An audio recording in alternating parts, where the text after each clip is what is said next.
Rugby World Cup started 6 weeks ago with a game that set the tone for the remainder of the tournament. We're in Paris where it all started, the magnificent Stade de France, in front of 80,000 spectators and a worldwide audience to watch and hopefully be entertained by the two best teams in the world. This is the World Cup final. Defending champions England are up against South Africa. The first time in World Cup history that two teams have qualified for the knockout stages from the same pool and have then qualified to meet in this final. Old rivals with a lot of history behind them, and old rivals who have already played against each other in this competition, and that was an emphatic victory by the 1995 champions South Africa. With me in the commentary box tonight is former captain of Scotland and British Lion front row forward David Soul. David, welcome. Did you ever think in a month of Sundays we'd ever see these two teams in the final? Well, I thought we'd see one of these teams in the final, but it's really surprising that South Africa made it. Actually, I think South Africa were everybody's choice from their half of the draw. England, particularly when you saw the way England started this competition, you know, I think a lot of people were surprised that they didn't go out at the quarter-final stage. So, you know, it's been an up and down tournament for this English side, and you know, here they are with the ultimate prize within their grasp. Well, we're just having a look at the changing room for the South African side. Huge rivals of England, of course, and the first name that we saw there, of course, was Randt, who's creating history here tonight. He played in 1995 in the final as well. And it's certainly going to be very interesting indeed to see the comments and listen to the comments of Jake White. He's moulded this team, and they've played some superb rugby in the tournament so far through the likes of Scott Burger and the young centre there, Francois Steyn. They've got some real match winners, including, of course, the great Brian Habana. It's always going to be a massive occasion, isn't it? You know, and how do you prepare for it? I mean, it's an amazing thing to be part of, and you know, maybe this group will never ever get that chance again. So I'm hoping that you know, it's the less we speak now and the more we get into it and play, the better it's going to be for all of us. Well, there is Randt, and certainly a great survivor in international rugby, isn't he, David? Well, he is, and you know, extraordinary to think that he featured in 1995 when South Africa won that incredible World Cup against New Zealand. It would be some achievement if he were to pick up another World Cup winners' medal this evening. Where do you think the all-important matchups are going to be here from both sides? Well, you know, being a front row forward myself, you have to say that the tight five battle is always going to be critical. England have dominated in that area of play. The last two matches, they took Australia apart, they took on the French, and I think if they can nullify the South African line-out, that will be a key phase of play for them. South Africa have, I think, one of the best line-outs in the competition. They really took Argentina to the cleaners, and so the tight five will set the tone. But you know, you can't look at this match without considering the fly half battle. Wilkinson against Butch James. Critical, the playmakers there. How will they react? You know, what will happen there? And you know, Wilkinson's seen it, he's done it, he's won a World Cup for England. Can he do it again? Well, both teams, of course, have won that trophy in the past. England, as we have a look at their preparation for this evening. The defending champions, of course. Josh Lucy, desperately disappointed to miss this final.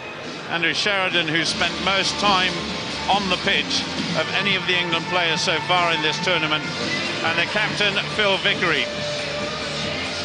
Just looking back to the South African side this evening, Jake White has kept faith with a settled starting 15. And on the bench is the former Springbok captain and golden boy, Bobby Skinstad. He's replaced by Blue Bulls flanker, Hipkiss van Heerden.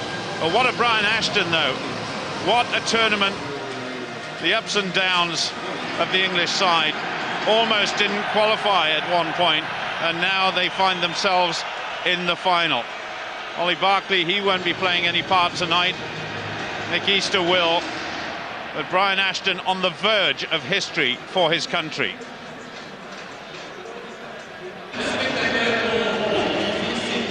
Pride, I think. You know, pride in their own performance, pride in themselves, not only as rugby players but as men, pride in one another, and pride in representing the country. Well, there'll be a lot of pride on display here tonight.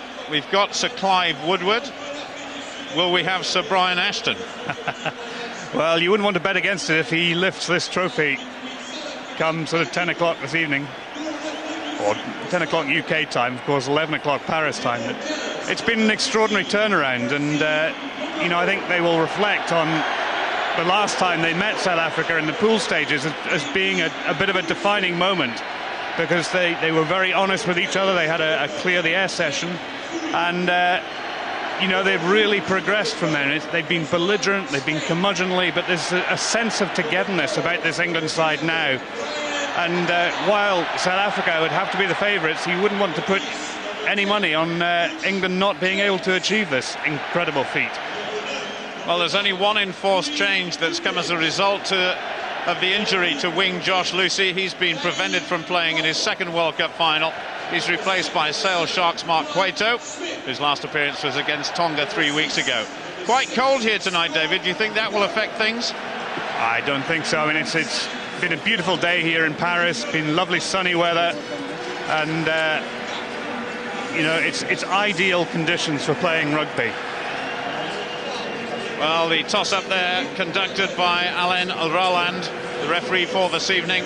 The Irishman in his 27th international appearance. The youngster there tossing the specially minted coin. The two captains, John Smit from South Africa on the right-hand side, and Phil Vickery, of course, a veteran from 4 years ago. And looks as though England have won the toss. I wonder if that can be an omen. Well, Mr. Rowland will be assisted tonight by Joel Jutke from France and Paul Hernis, who actually refereed the match yesterday evening for third place, which was won dramatically by Argentina. And there we have the full lineup of officials here tonight. Stuart Dickinson will be the video referee, and let's hope not too much emphasis is placed upon Mr. Dickinson. But certainly we're guaranteed a spectacular night here.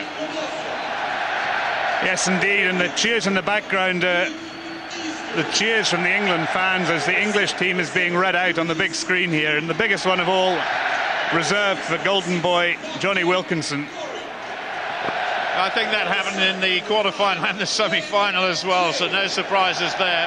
But let's not forget, both of these teams have been to a World Cup final stage before.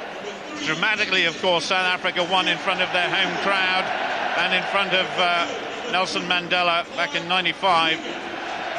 England dramatically won 4 years ago in Australia with that remarkable drop goal by Johnny Wilkinson. There's Brian Habana, number 11, record equaling try scorer, along with John Olomu. 8 tries in the tournament so far, and promises so much.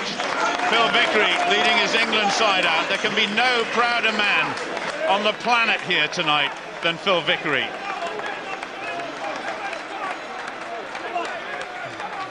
I just wonder whether there's a degree of complacency amongst the South Africans. It was such a comprehensive victory last time around. Well, that is John Smit. We just had a sight off there.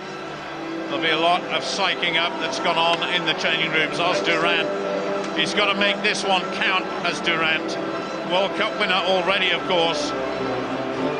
Unlike his captain, Mike Catt, he actually was the last man to touch the ball in the final 4 years ago, when he made a huge clearance almost out of the ground. Looks as though there's already a touch of blood on Phil Vickery's head. Victor Matfield, he's going to play a huge role, as is Botha. They've got a sensational second row. Yes, they have their line-out experts, the South Africans, and it's an area where they will be able to look eye to eye with England. Simon Shaw, of course, a giant in the English second row, and Ben Kay, who runs the English line-out. It's going to be a critical phase of the game, I think. And one man that deserves special mention is come back from the dead, Jason Robinson. And this will be his last game of rugby ever. win, lose or draw. Could be the same for Randt. And the atmosphere here in the stadium is truly sensational. This, in every way, is a massive occasion, and one which Johnny Wilkinson will absolutely relish.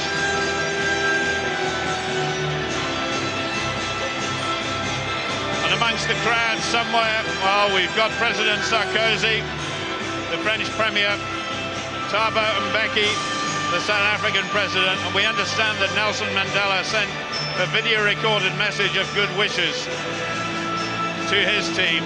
We've also got Princes William and Harry, along with Princess Anne, supporting England. But rather like Phil Vickery, John Smit, such a proud man, and of course the giant figure there of Andrew Sheridan will be attempting to inflict as much damage on the South African scrum as possible. But what about Brian Habana? What a try scorer he is. We pause now for the national anthems.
Title. And that ball, a winning prize for that young man who designed the special IRB rugby ball for tonight.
The stage is set. The two princes, William and Harry, are here in Stade de France tonight for the World Cup final. Alain Roland of Ireland has the pleasure of refereeing this final international of Rugby World Cup 2007. And South Africa have the same starting lineup as they had against Argentina in the semi-finals. Prop Randt creates history. He also played in the final of '95. And wing Brian Habana has already equalled Jonah Lomu's record of 8 tries in one Rugby World Cup.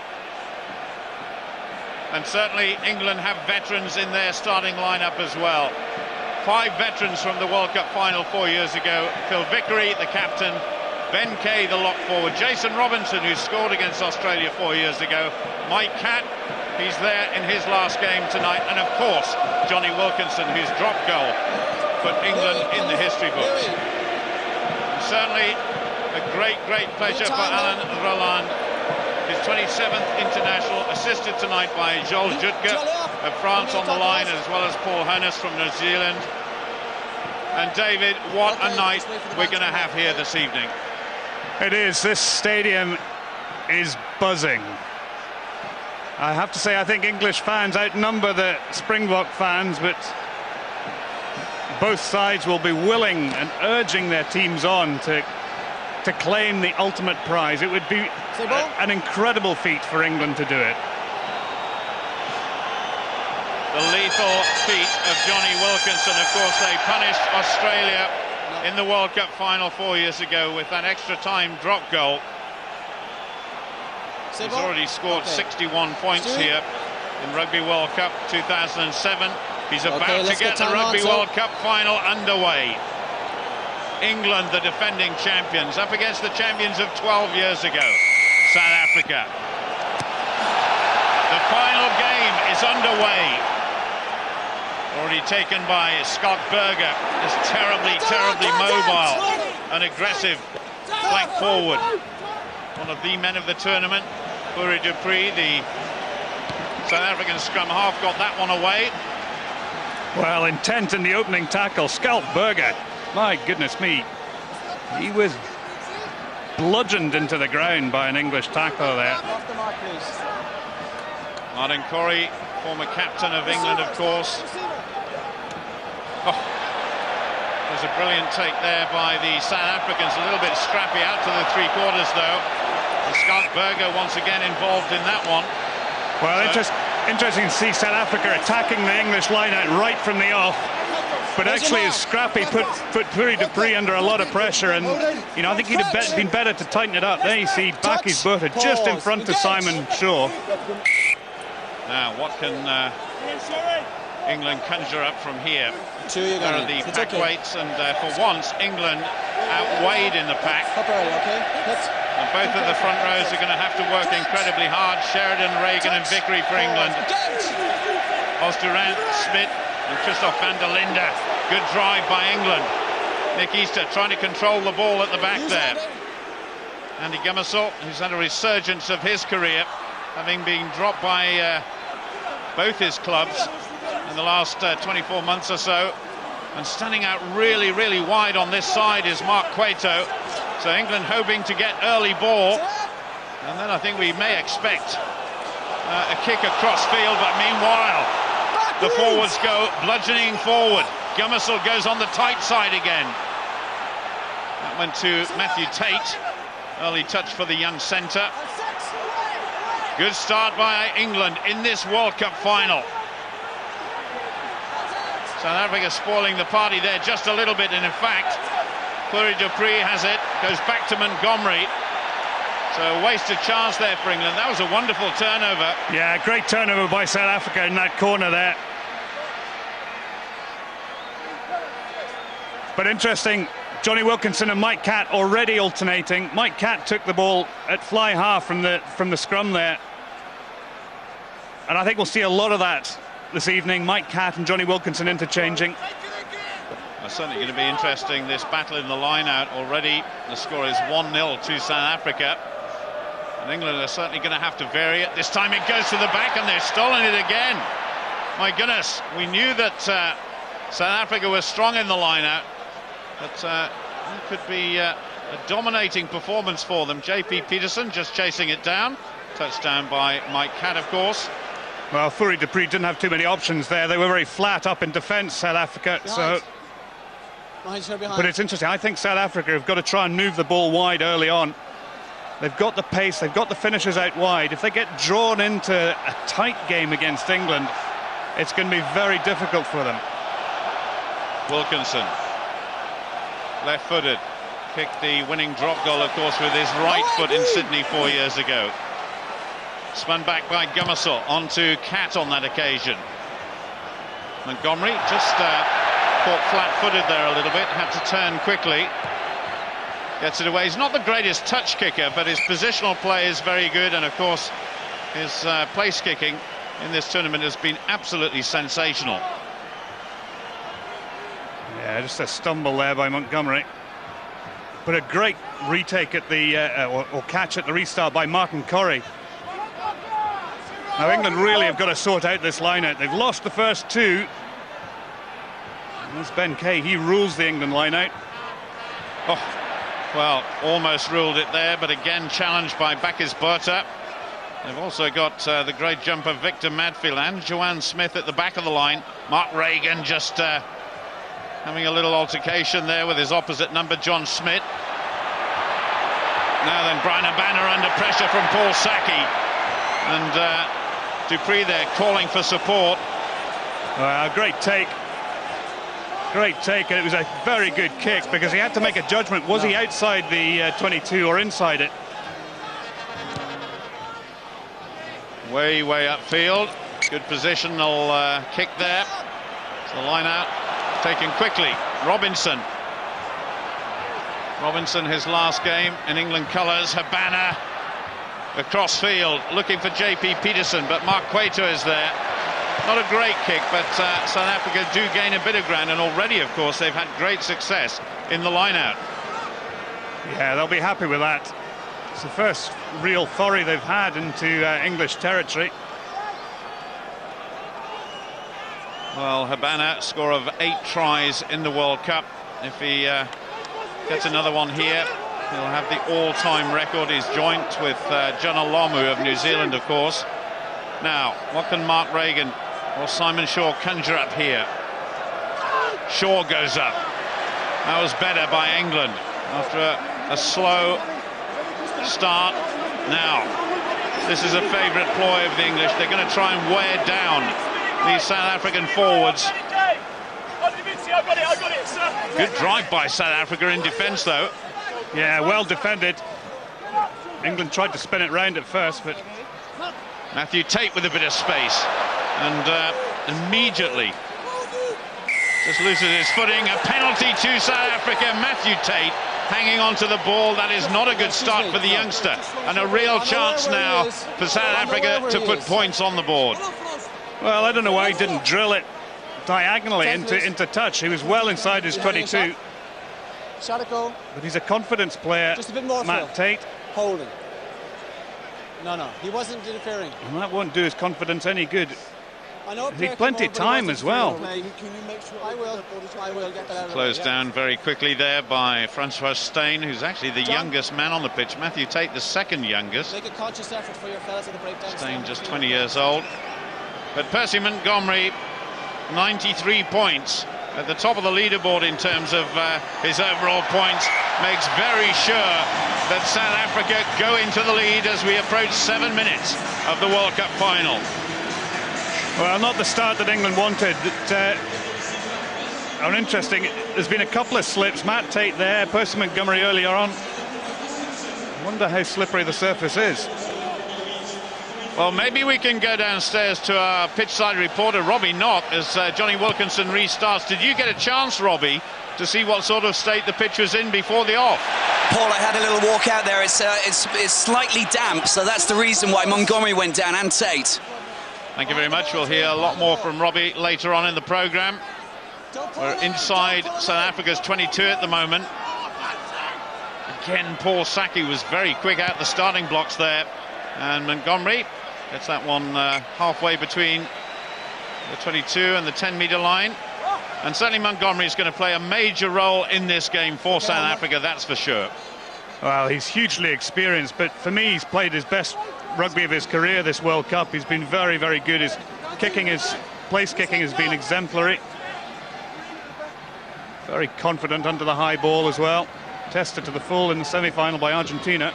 That was another scrappy line out there for England, but luckily Mark Regan was on hand to come round and clear up that ball. Wilkinson, very, very high for Matthew Tait and Lewis Moody to chase. And South Africa just managed to clear that ball. Preez. He got the Man of the Match award against England the last time they played. Catt now. Played in 4 World Cups altogether. Oh, my goodness.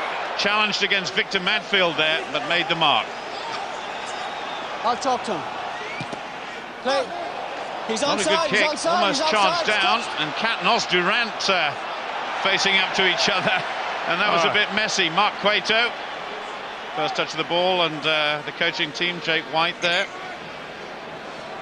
Eddie Jones alongside him. He's been in a World Cup final 4 years ago on the losing side, coach of Australia. But I think Catt may have thought that Randt was offside, but it was partially charged down. That immediately plays him onside.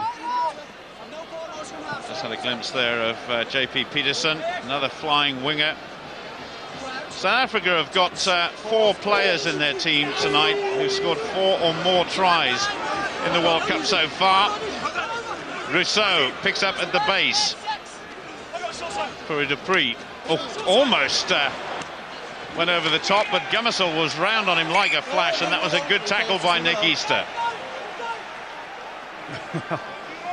Gomarsall did really well. He held on to Danny Rossouw at the base of that scrum and tried to charge down. Preez was very nearly away there, but Nick Easter, alert to the threat, did well to get round. Ben Kay supporting him. I'm not sure South Africa have had a throw-in at the line-out yet. This is another one for Mark Regan. And each time South Africa are challenging. It's very untidy at the line-out as far as England are concerned at the moment. Gomarsall pops on over the top, and that was, of course, the sort of kick that led to Josh Lucy's try in the semi-final, picked up by Simon Shaw. Catt was in attendance. And Scott Berger there, trying to make life difficult for England. That's a good whip pass to Matthew Tait. This is better from Tait to Robinson. Paul Sackey comes inside. And Paul Sackey absolutely dumped on the floor there by Brian Habana. Penalty to England. Well, that all came from a great piece of chasing up after Johnny Wilkinson's high ball. JP Pietersen looking just a little bit uncertain underneath it. Decision? Having a shot. Having a shot, please. Well, Wilkinson There's your mark. loves these occasions. Paul Sackey there, though, tackled by Brian Habana, who just upended him and threw him to the floor. And important for a winger, I suppose, to get in that sort of tackle early to show who's boss. Well, yes, unfortunately, Sackey didn't have much room to work. I think if England had, Matthew Tait had moved that ball fractionally earlier, he might have had a little bit more opportunity to take on Habana, but Habana is such a quick player. Well, swing low, sweet chariots being sung around the stadium here in Saint-Denis, northern Paris, as Johnny Wilkinson gets his first attempt at putting England on the scoreboard. Wilkinson, perfect. That was a brilliant kick by Johnny Wilkinson.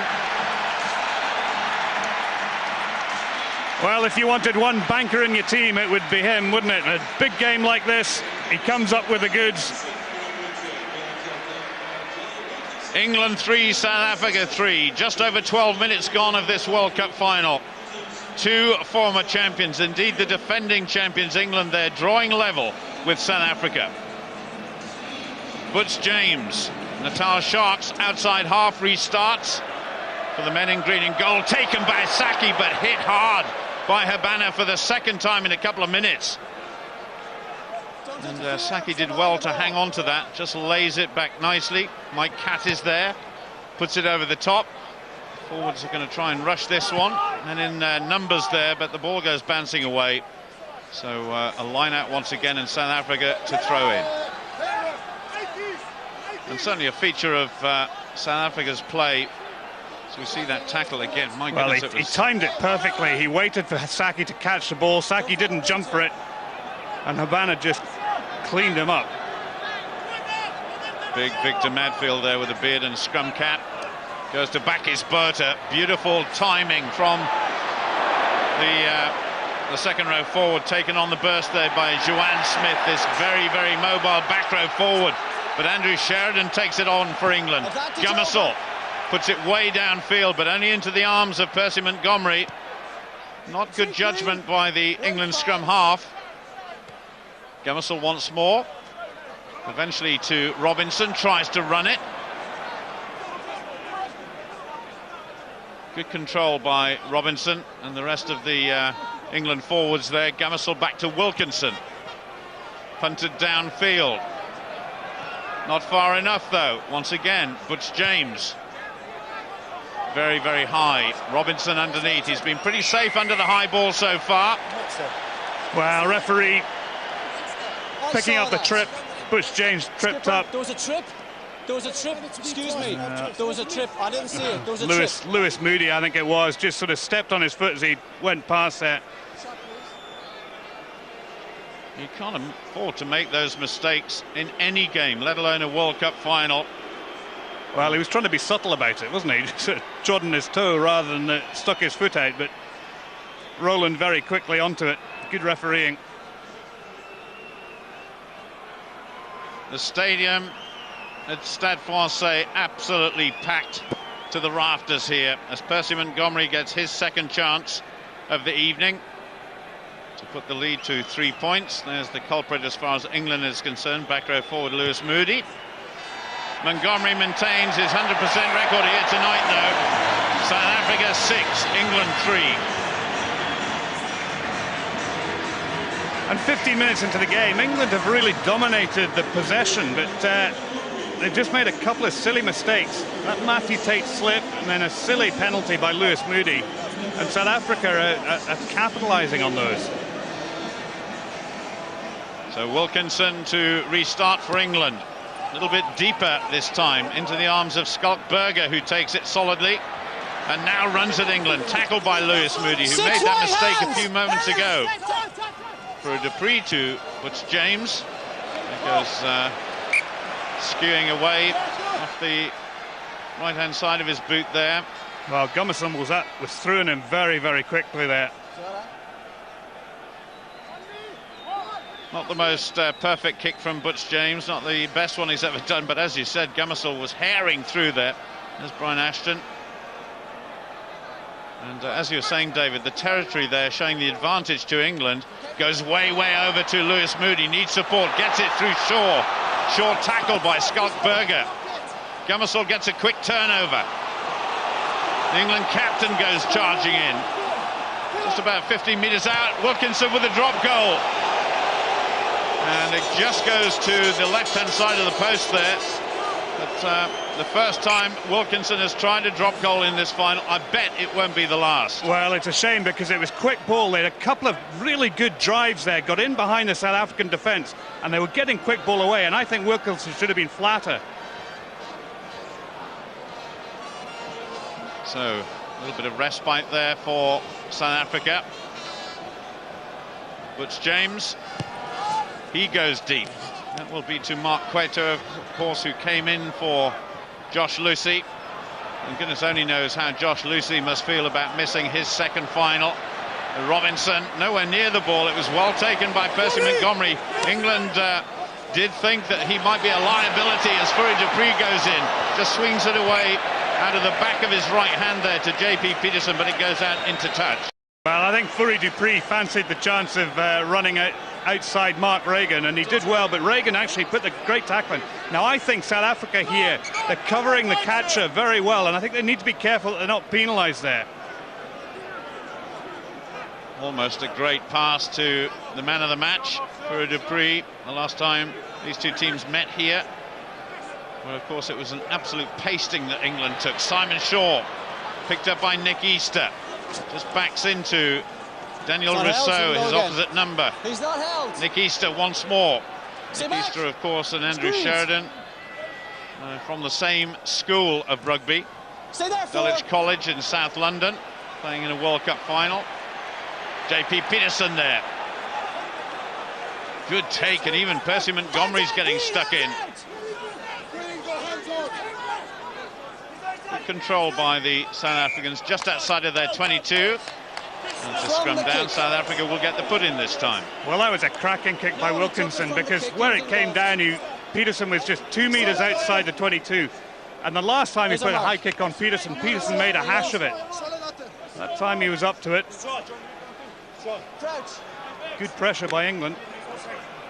Well, certainly a couple of the front row forwards there. Randt on the far side and John Smit, the captain, the hooker.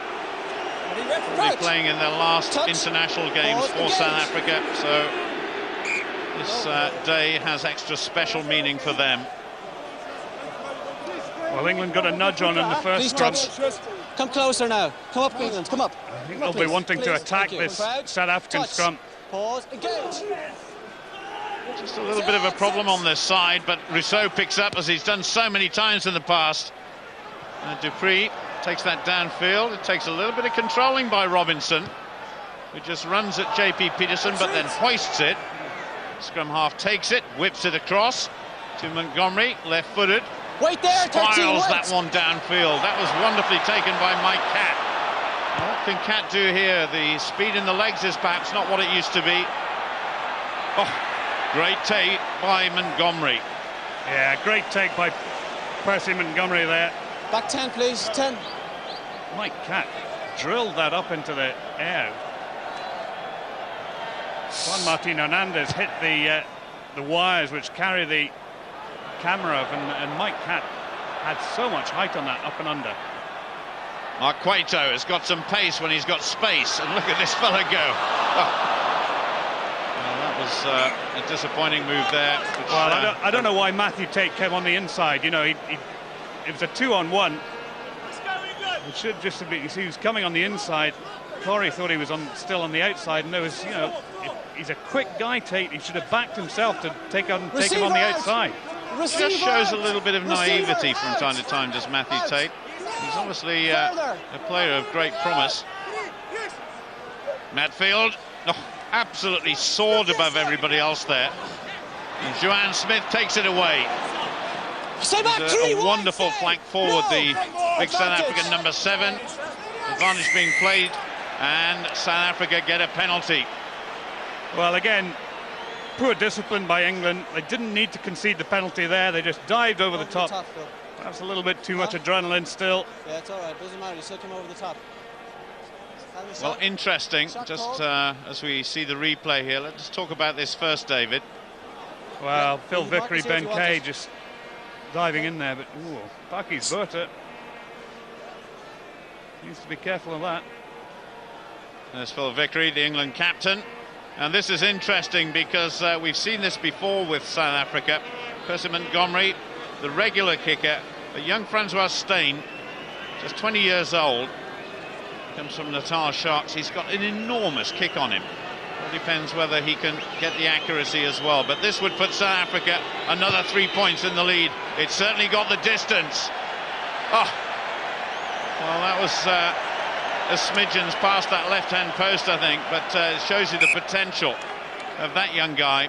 He really has got a tremendous right foot. Well, England beware. They can't afford to give away penalties anywhere in their own half with Francois Steyn and a boot like that, that's for sure. Well, in the quarter-final, you know, down in Marseille, he attempted a kick from his own 10-metre line, and it only just went wide. Now then, Gomarsall takes that one downfield, but once again, Percy Montgomery hasn't missed a trick. Little kick over the top there by the outside half. Oh my goodness, Butch James almost retrieved it. Well, he did retrieve it, but just lost his footing. And a very good attacking position here for South Africa. Good tackling coming in from the England defence. Good turnover though, and Jacques Fourie just tidying things up, but eventually it has to be cleared up by Joanne Smith. A little bit untidy from South Africa. Good defence by England. Anyway, South Africa are going at the moment is backwards. There's a big tackle coming in by Johnny Wilkinson, and that was very well played indeed by the world champions. Great defence by England. They really harried, but South Africa had a golden opportunity there. It was just the problem that as soon as it went out to CJ van der Linde, the attacking opportunity came to a halt because he just wanted to run through them. But a brilliant little kick there by Butch James into no man's land. Too deep for Robinson, too short for Robinson to come up to, and too deep for the English defence to cover. JP Pietersen scored 4 tries in the tournament, got one against somehow a couple of tries in fact against England, and another try against Fiji in the pool stages. Well, the England line out under so much pressure, but that was a good take there by Simon Shaw. Mark Regan immediately running around the side and trying to get some sort of control in these rolling balls. It goes to ground now. They'll have to release it. Gomarsall just looking to see where Wilkinson is, or Catt. It's Catt who's standing in the outside half position. Well, England had quite an interesting alignment. Mike Catt was standing at 10. Johnny Wilkinson was standing fractionally behind him, and a couple of yards behind him was Mark Cueto there. There was the take by Simon Shaw, one-handed. Mark Regan going in. We just had a quick glimpse there as well of Bernard Laporte and Joe Mazzo. They must be smarting after yesterday evening's mauling by the beef of Argentina. For the second time this World Cup. Yeah, but it was even worse the second time, wasn't it? Well, the third, fourth playoffs, I think, are dreadful games. I played in one in 1991, and you know, very hard to get yourself up for it, because you know you're in the semi-final, you want to progress to the final, and you know, playing that a meaningless game the eve of the final, just I think they should scrap it, to be honest. Well, you say meaningless, but it obviously meant a huge amount to Argentina. Well, Gomarsall there was under pressure from Fourie and had to be cleaned up by Nick Easter, but even he was pushed backwards over the halfway line. So Wilkinson, and England persisting with these up and unders. Scott Berger goes up but misses that one, and Fourie once more to Wilkinson, spins it away to Robinson. That's a good kick by Robinson, but that again only goes as far as Fourie, the Blue Bulls scrum half. Well, I don't think it was a great kick by Robinson. Dupree had it covered. I think England getting a little bit more from the up and under than from the diagonal there, but great defence there.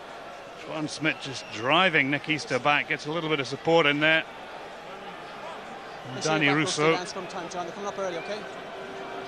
Just looking at the line out here, certainly got England's 2 big men covered, but that was well drilled by Ben Kay.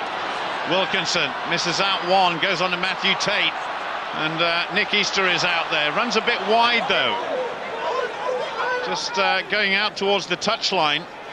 No real penetration. Mike Catt looking for support. This is better from England now. Oh, that was a great tackle. Otherwise Robinson had support there. No. Okay. Still halfway between South Africa's 22 and the 10-metre line, but they've turned it over. Montgomery. Paul Sackey is there to cover this one. Oh, bounces over his head and into touch. Well, that was a shame, because I thought it was a poor kick by Montgomery. Sackey, I suppose that's the beauty of having an oval-shaped rugby ball. It's unpredictable. Beautiful pictures. Robinson almost got it away, but what a tackle by John Smit, the captain. And it was Bakkies Botha who came over and just caught the ball, but as Robinson was trying to pass it away, which gave South Africa back possession. The World Cup final is 27 minutes old. It's still South Africa 6, England 3. England go driving on. Lewis Moody right at the back. Certainly Alan Rolland, the referee, has refereed this superbly so far. And you broke away with the ball carrier. blows his whistle on this occasion. When you broke away, you had men in front of the player. Well, truck and trailer they call it. Oh yes!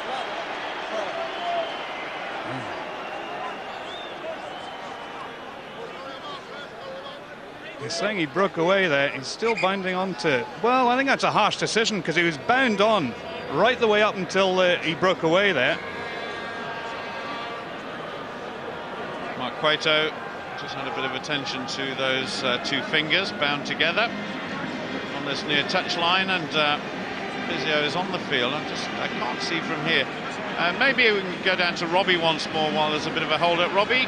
I can't see from these pictures who's being attended to, can you?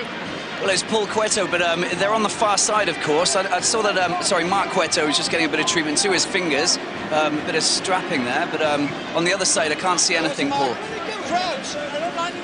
Okay, as you're just going off the park, it may well have been to Andrew Sheridan on that far side, or on the near side as we look at it. Here's a mark, come closer, Preez. So, big push here is the order of the day as far as England are concerned. South Africa to put in. We're right on the halfway line. Here's a mark. Coming up to the last 10 minutes of this first half of the World Cup final.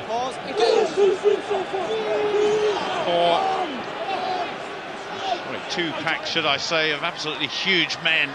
Good little run there by Francois Steyn onto Jacques Fourie. Jacques Fourie was well tackled, and there goes Francois Steyn again. Takes it on a couple of meters, stolen by England. Gomarsall whips it away to Mike Catt. Catt kicks through. Paul Sackey chases it. That was a very good kick indeed by a very intelligent footballer. Well, that was great play by England. Mike Catt was screaming for it in the midfield as soon as he saw the turnover, and he knew that all the South African defenders were up. There was no one home out back.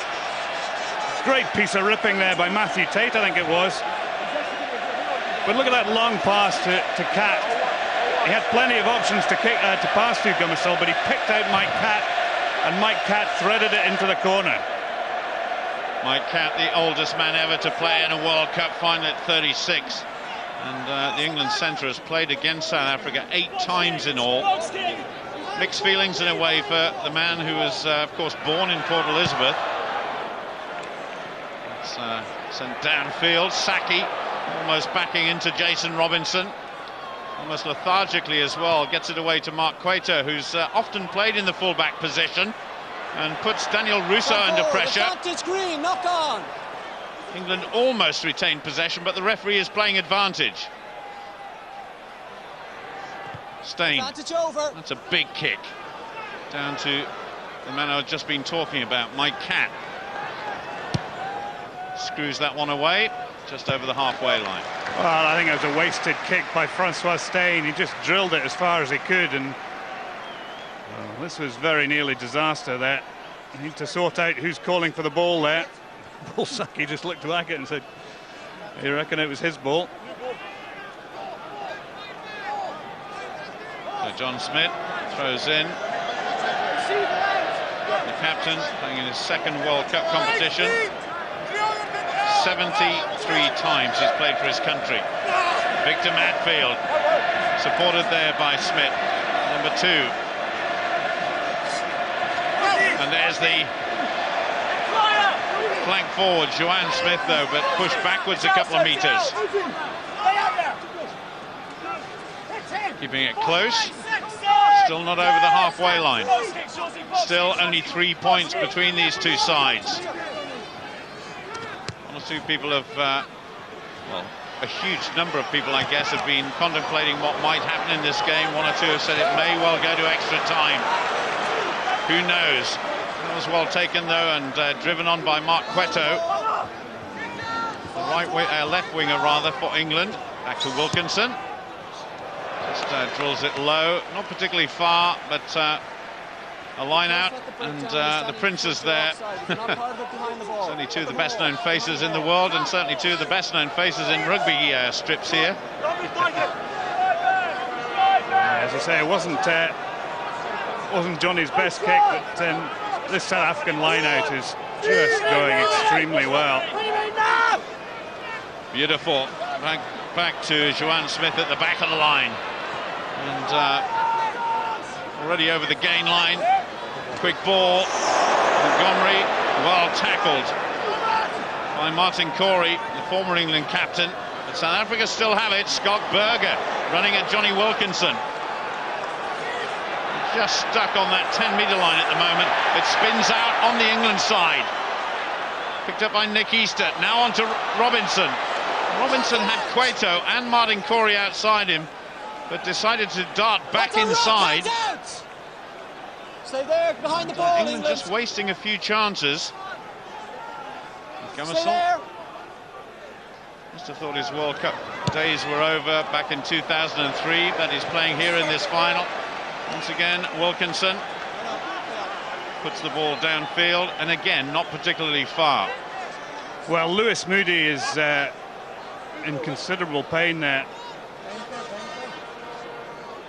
Being attended to in the middle of the field by the England physio.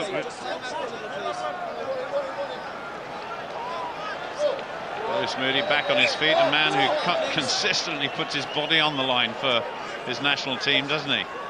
Mad Dog, as he's known. No brain, I think to say. Victor Matfield there just controlling things. It was back as Botha. There goes Steyn. Supporting him is Fourie, but what a brilliant tackle there by Matthew Tait.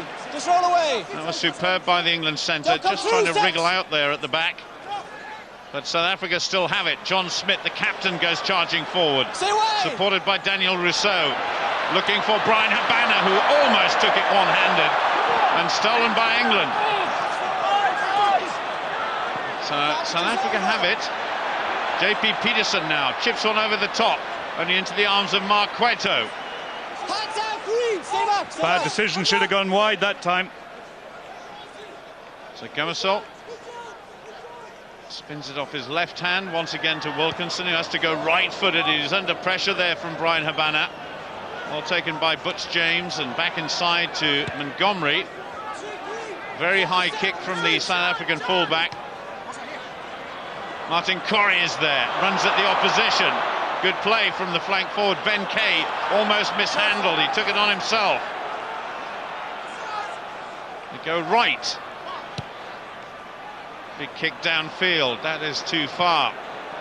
And should easily be taken on the outside half, despite the attentions of Paul Sackey.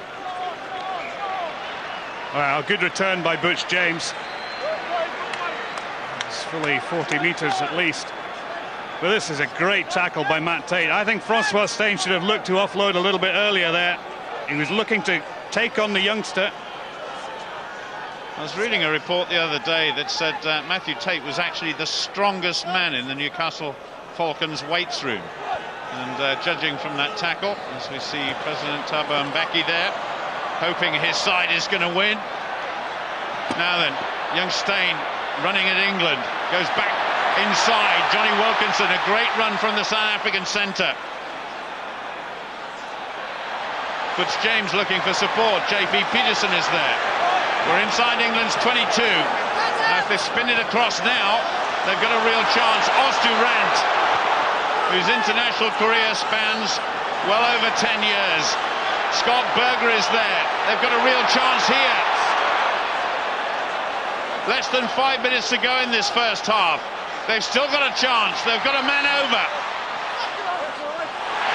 And they've just brought down in front of the line. John Smit, the captain it was, who almost scored there. Preez just waiting. And Gomarsall acting as a prop forward there. They're going to keep it tight. And the scrum half is now buried underneath. I think it was knocked forward there by one of the South Africans.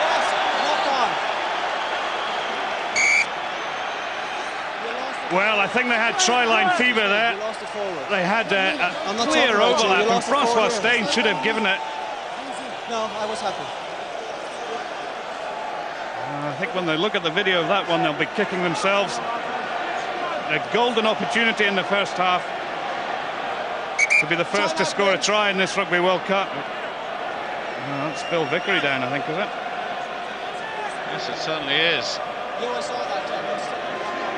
As though he's had his head buried in the whitewash of the try line.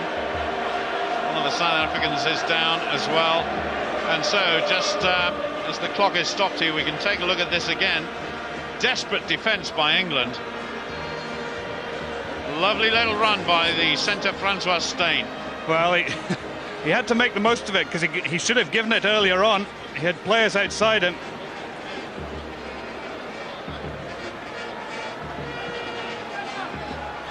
Good defence. I think it was a head knock. Vickery and Dupree clashing heads. Well, Phil Vickery, it would take only a ram-raiding 10-ton truck to put him off the park here this evening. Playing in his second World Cup final, of course, the England captain. But if South Africa could score from here, almost on the stroke of half-time, it would be a massive boost to them. Preez Montgomery doesn't look in too much pain, but he's having that left knee, or the right knee rather, heavily strapped. Well, I don't think they'll want to see, South Africa will want to see the back of Montgomery. He's such a crucial player in their side. Well, it's not the foot he kicks with, of course. Jake White there, just getting ready for the half-time break. And difficult to read what either coach would say to their side at this stage in the game. Well, it's interesting. I thought South Africa would come out and play the wide game, because I think they've got the finishers out wide, which could really cause England some trouble. But they seem to have been drawn into this kicking game, this slightly attritional game, and wanting to take them on and impose themselves physically. They were ready. CJ van der Linde needs to watch it here. He's folding in his shoulder with Sheridan. I think Sheridan's got the edge on him. Crouch. Well, that would be good news for England and bad news for South Africa. Andrew Sheridan really needs to produce a big game here for England in this World Cup final. South African line there standing very flat. Of course, it's England's put in. So crucial scrum for the English. You just be quiet and let me organise. I see from the top view, great camera angle. You see CJ van der Linde really angling in. Touch, pause, engage. Be a little bit careful. England going down, but still in control, so we have to do it all again, says Mr. Rowland. Well, to my mind, that was a straight question of van der Linde dropping that one as soon as the ball came in. But there are times when you play in the front row, you don't know who the hell's collapsed it.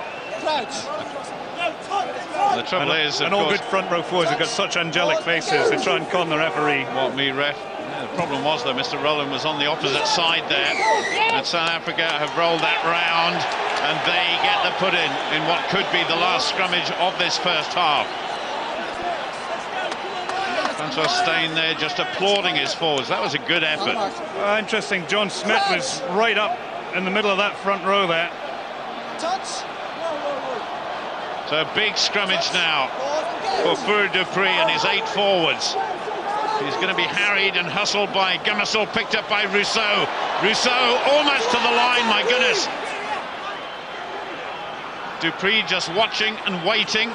Could be just a pick and drive here by South Africa. They're absolutely inches short of the England line. 38.5 minutes gone. Still no try in this game. Can South Africa get 5 points on the board? Just watching to the far side there. One of the big men driving on. Good tackling by England. Martin Corry trying to get his foot to the ball. Great English defence here. South Africa still driving on. A penalty to South Africa. Alan Roland saying there was a hand in there. And the 5, please.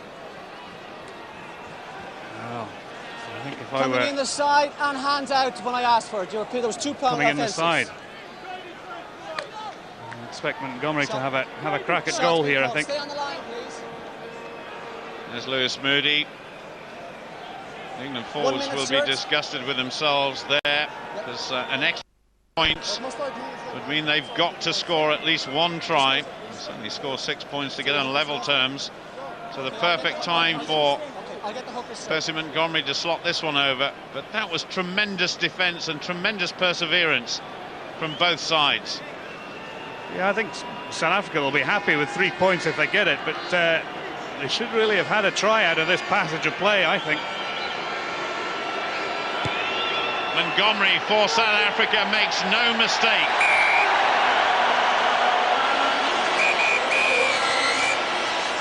That is the end of the first half. It's been absolutely fascinating. We've only had penalties, but we have South Africa in the lead by 9 points to 3 against the defending world champions, England.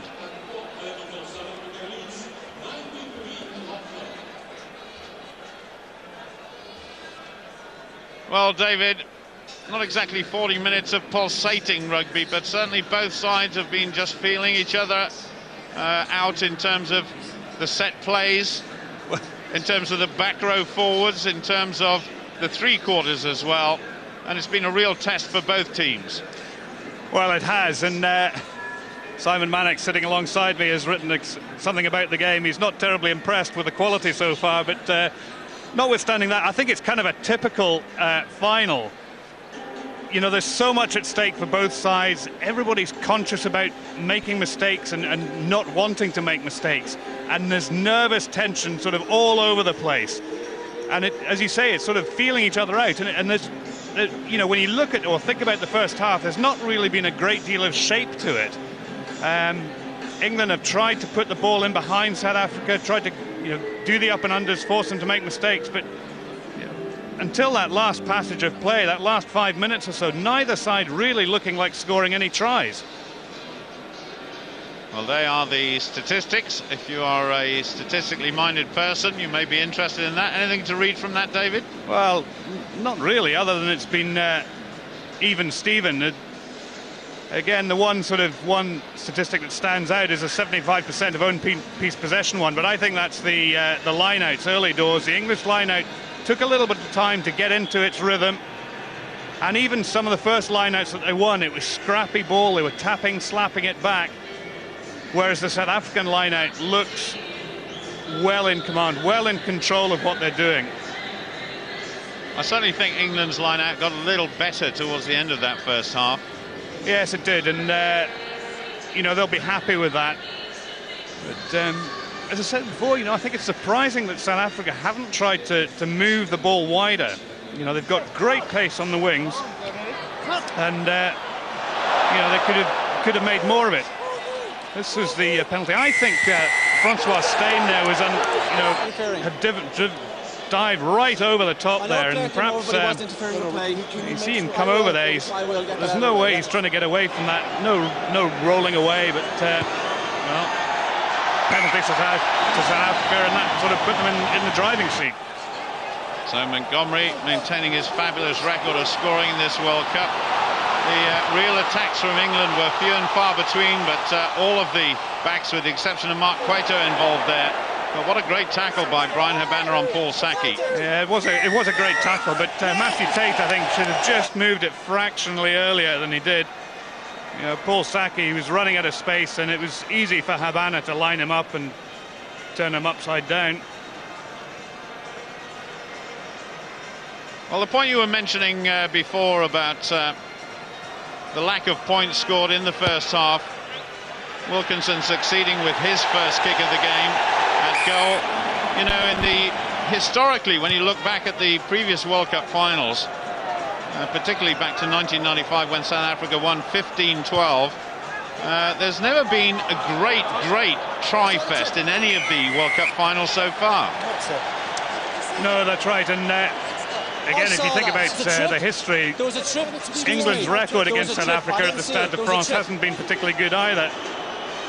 They got on the wrong end of Yanni de Beer back in 1999 when he slotted those 5 drop goals. They're on the wrong end of Percy Montgomery with his kicking tonight.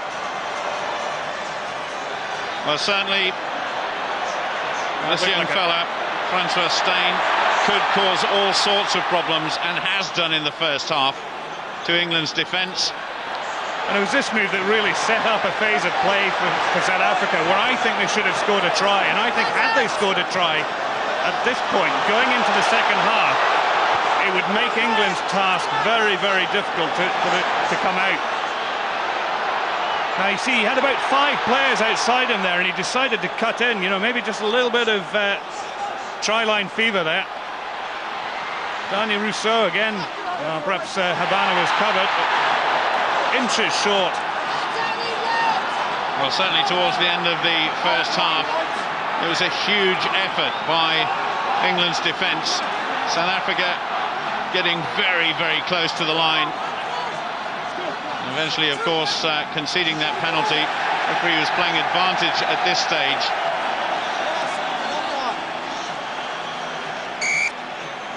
Well, it was a great turnover by England. England defended very well there. Total commitment. This was the little break by Francois Steyn. Certainly at 20 years old, he will be a massive star, not just of South African rugby in the years to come, but of world rugby. Such a talent, so big and strong. And Andrew Sheridan just standing to the right-hand side there. One of his fellow prop row forwards yet to be seen in this World Cup final. Matthew Stevens, of course, the Bath prop, who was also born in South Africa in Durban. May get a chance to see him later in the game. But this is the point at the end of the first half where England conceded that penalty, and with the likes of Percy Montgomery around, you cannot afford anywhere close to the posts to give away 3 points. No, you can't. I think it's going to be very interesting if England can just stay in touch. Maybe, you know, be 3 or 6 points adrift with 20 minutes to go. Could be very, very interesting closing quarter, because with a guy like Wilkinson in your side, you can never ever discount England. But you know, they've not got into a position. He's had one attempted drop goal early doors, which about sort of 17 minutes on the clock, which he didn't strike as cleanly as he should have done. But if they can get themselves into good field positions close to the South African try line, or just around the 22, expect a few more attempts at drop goals in the second half. Well, just for a slightly different perspective on the first half proceedings, let's go down to the touchline to talk to Robbie Knock. Robbie, how did you view things? Well, Paul, you know, you just thought that the South African forwards were starting to get the upper hand. The England defence, you know, was staying strong, of course, but you know, they've been winning their lines. They managed to, you know, just win that scrum that England put in. You know, they're getting the edge. The English defence obviously standing very firmly on their feet. But you know, it's a kicking game. Everybody said there was going to be a kicking game, you know, and it's going to be a question of a few points, and there wasn't going to be a team that's going to really propel themselves ahead of their opposition. And I think we're going to expect that in the second half. It's going to be very tight. And just as David said, you know, everybody's banking on Johnny. You know, it's not about, you know, one man, it's about 15. But there again, he's a match winner, and he's done it before. Maybe he could do it again. But of course, we've got Percy Montgomery for the South African side too. Well, go on, Robbie. I'm going to put you on the spot here. Who's going to win? Is it England retaining their title, or South Africa winning after 12 years without the title? I'll tell you around about the 17-minute mark, Paul. I'd prefer to be in that position. Thank you so much. I think you can understand that. Yeah, I can totally. So South Africa coming out, Joel Chuter, the touch judge there, and the stadium is certainly ready for another 40 minutes of pulsating rugby. And here come England. John Callard, the kicking coach for England, just coming out. Calvin Giles, one of the fitness coaches there as well. And such an important 40 minutes. Well, it looks like Matt Stevens is on. Martin Corry leading the side on, which means that Phil Vickery may well be suffering from that head knock he sustained just in the last 5 minutes of that first half. Well, certainly I think as we just look at Victor Matfield there and Percy Montgomery, I think every time Matt Stevens has come on for England, the front row has looked very, very solid indeed.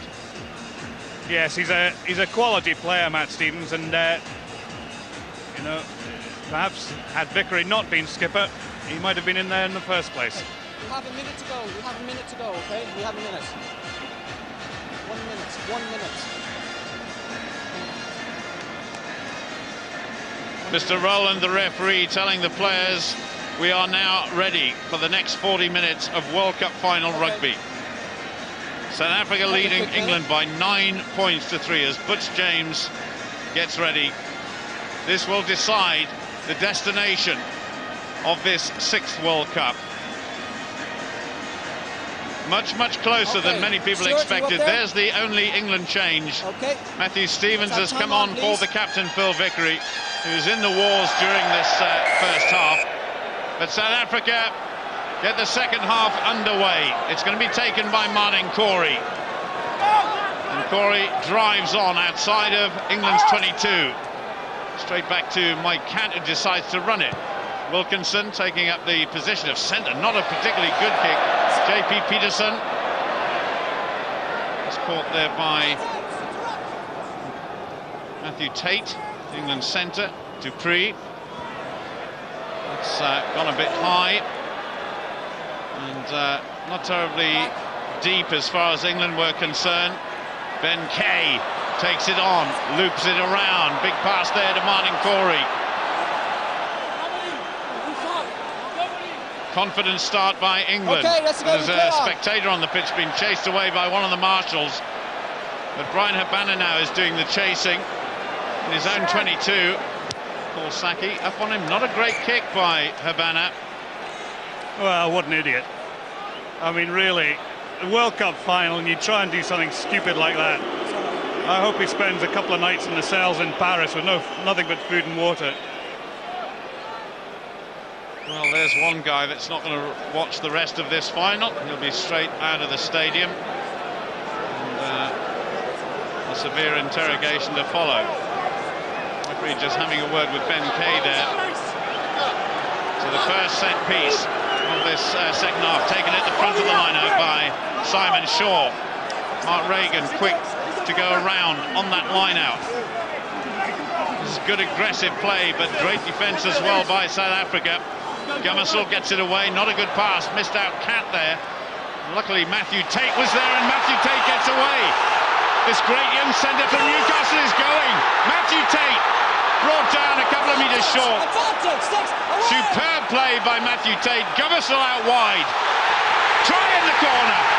That is Cueto for England. My goodness, what a start by the world champions to this second half. Well, I think he might be in touch. I think he might be in touch. They're going upstairs. I have to say, initially I thought it was a try, but a brilliant break by Matthew Tait. Well, it's a try. It's a try. And certainly the crowd feel as though it is. I think perhaps, David, you may be right. I might be getting carried away here, but his left knee there, well, did it go down? It was over the line, but did it touch? This should tell us. Well, it may not tell us. Well, this could be the telling one. Watch his left foot there, and the time that he puts the ball down. Oh, I think his boot was up and over the touchline. So in that case, it should be a try. Well, what a decision the TV match official Stuart Dickinson from Australia has to make. I don't think it's that picture that he needs to look at. I think it's the end-on picture. If Mark Cueto has scored this, nobody will be more pleased than Josh Lucy. His left foot just comes up as he grounds the ball. Well, sort that one out. Well, Stuart Dickinson earning his money tonight, that's for sure. Well, England would still be 1 point behind South Africa, but this first try of the game has really set this stadium alight. That was a wonderful bit of play by England. Well, from that angle, it's definitely a try.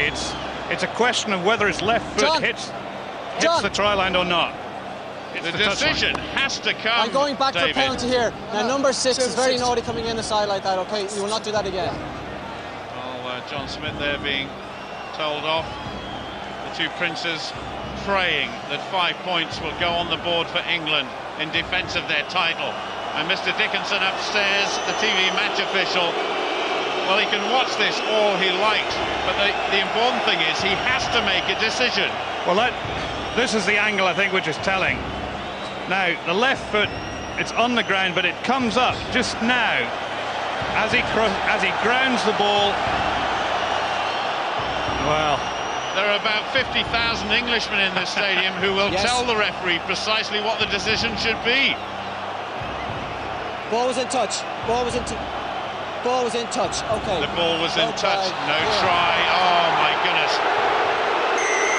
Well, everybody will be debating that decision, not just for days to come, but for months to come. Excuse me.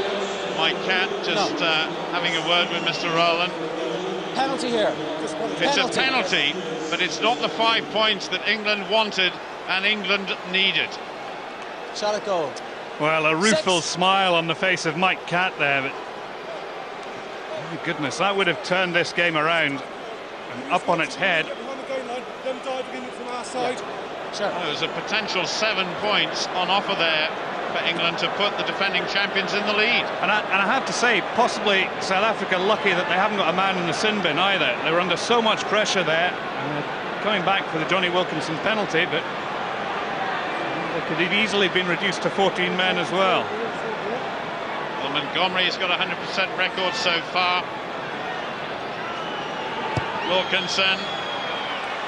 Oh, just scrapes off the post. But at least it is some points for England, and they get within 3 of South Africa after 43 minutes. Thanks, Stuart. Good call. Well, Francois Steyn missed a tackle on Matthew Tait, and he just was electric there. Lovely little shimmy in and out. Brilliant run by Tait, who's so close to scoring himself. It was about the first time in this World Cup we've really seen Matthew Tait come to life. Huge amount of support in the Stade de France for England. Behind the ball. And a huge number of Englishmen at home and abroad will be thinking that should have been a try, but that is history now. Well, a superb kick by Mike Catt, fully 50 metres there. Is Mike Catt limping? He's just sort of hopping a little bit, isn't he?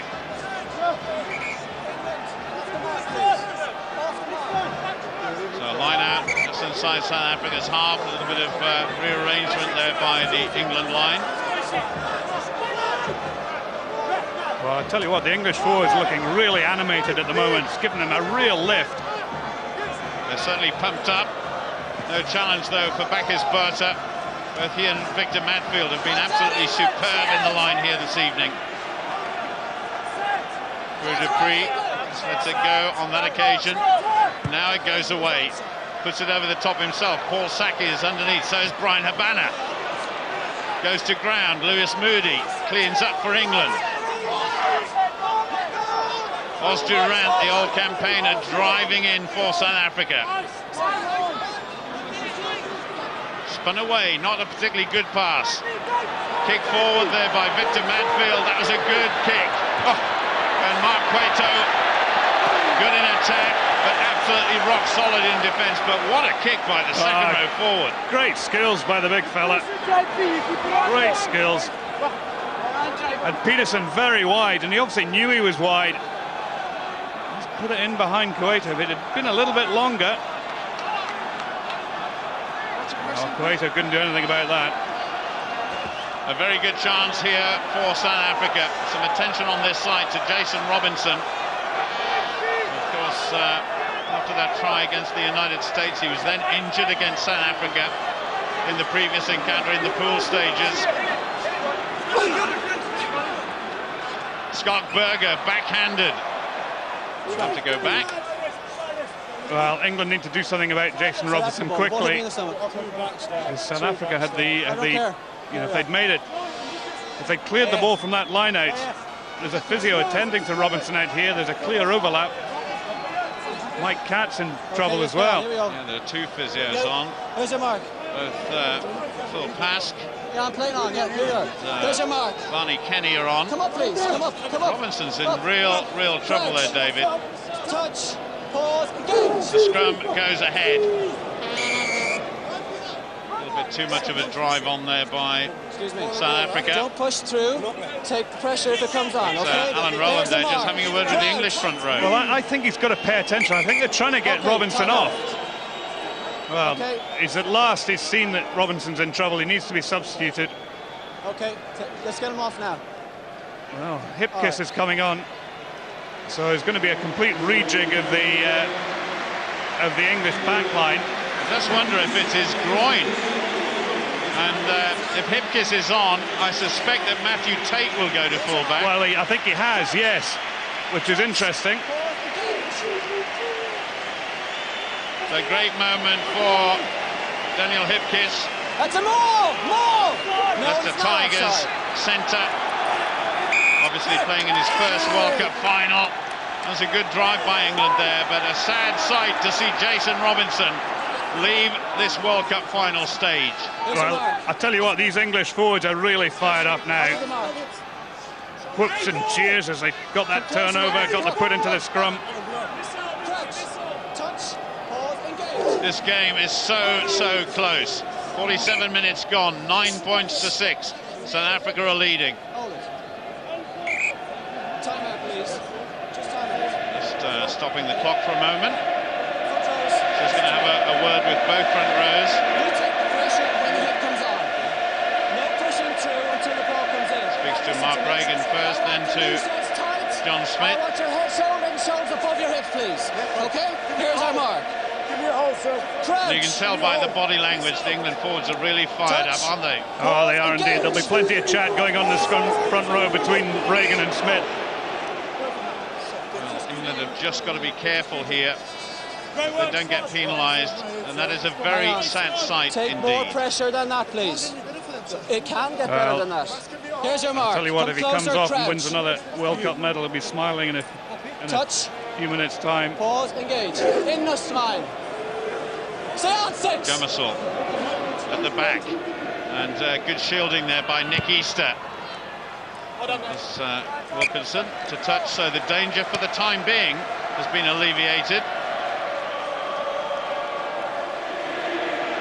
Left-footed player, of course, but we know how lethal his right foot can be as well.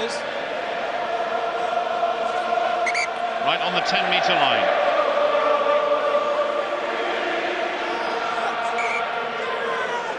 The stadium is absolutely humming here. And at the moment, it's not for South Africa, it's for England. Great take. Victor Matfield soaring above everybody. And young Steyn staying on his feet, driving forward.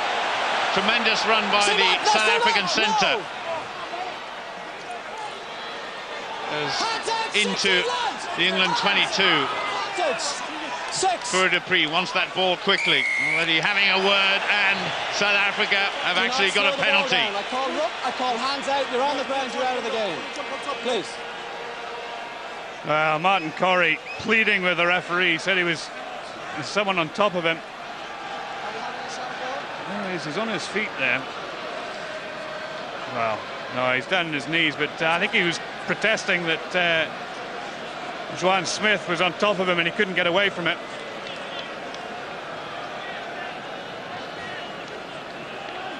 So Percy Montgomery, 3 penalty attempts in the first half, all successful. Can he start his second half campaign with equal success? This to put South Africa 6 points ahead. Inch perfect.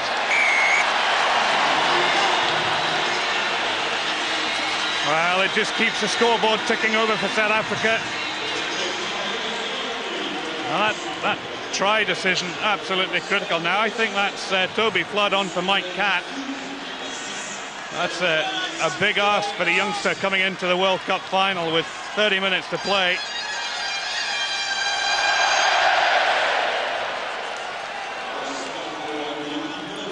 South Africa 12, England 6.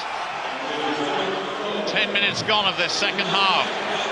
Scott Berger heavily tackled. Preez whips it away though to Butch James. That's only going to go as far as Nick Easter. Nick Easter back inside to Matthew Tait. They're playing at fullback, of course, because of the injury to Jason Robinson. Interesting to see Toby Flood on. He's a very, very gifted footballer. But will he handle the pressure of a World Cup final? Oh, superbly taken there by Fourie, the South African scrum half. He's not a particularly big man.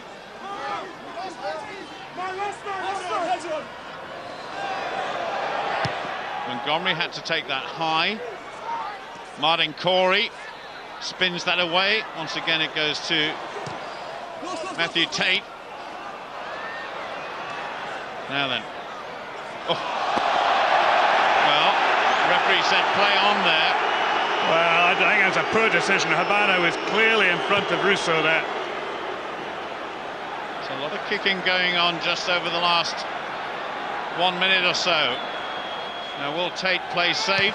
Yes, he will. He's being challenged there by JP Pietersen. It was actually a very good clearance indeed from the young fullback. Well, it was a good clearance. I'm not sure whether he was actually aware that JP Pietersen was coming up as quickly as he was. Now, for me, that's clear crossing. It prevented the tackler going into him. Mr. Rowland doesn't agree, obviously. Get out, get out. They can, South Africa, the likes of Johan Smit and Matfield here dominating the line out in this second half. Skalkberger is midfield, sends it away though. Good running by Butch James and the rest of the guys. JP Pietersen, no. Absolutely buried into the touchline there. Huge cheer goes up around the stadium. Yeah, England trying to increase the pace of the game. I think that pass was forward as well, but well, 3 England defenders there. Well, the new boys, Hipkiss and Flood getting involved in that tackle. Brian Ashton can his side come back in this World Cup final. That was poor downward throw there by Martin Corry. Well, I'm not sure that the runner was expecting that. Just little mistakes. Can't afford those little mistakes. Come up closer, please. Thank you. Crouch. Well, the last World Cup final was very, very close, very intense 4 years ago in Sydney, and this is exactly the same. Dupree, a little bit of space there for Butch James to run. But, Wilkinson, it's okay, ball was out. He was there. Dupree just gets away from Simon Shaw. Stay back. Johan Smit in support. South Africa not standing particularly wide at the moment. 4. Just getting themselves reorganised, keeping it close. But a penalty to England. Number 3, offence, running in front. Yeah. Number 3, running in front. Okay. John Smit. Gave me no option.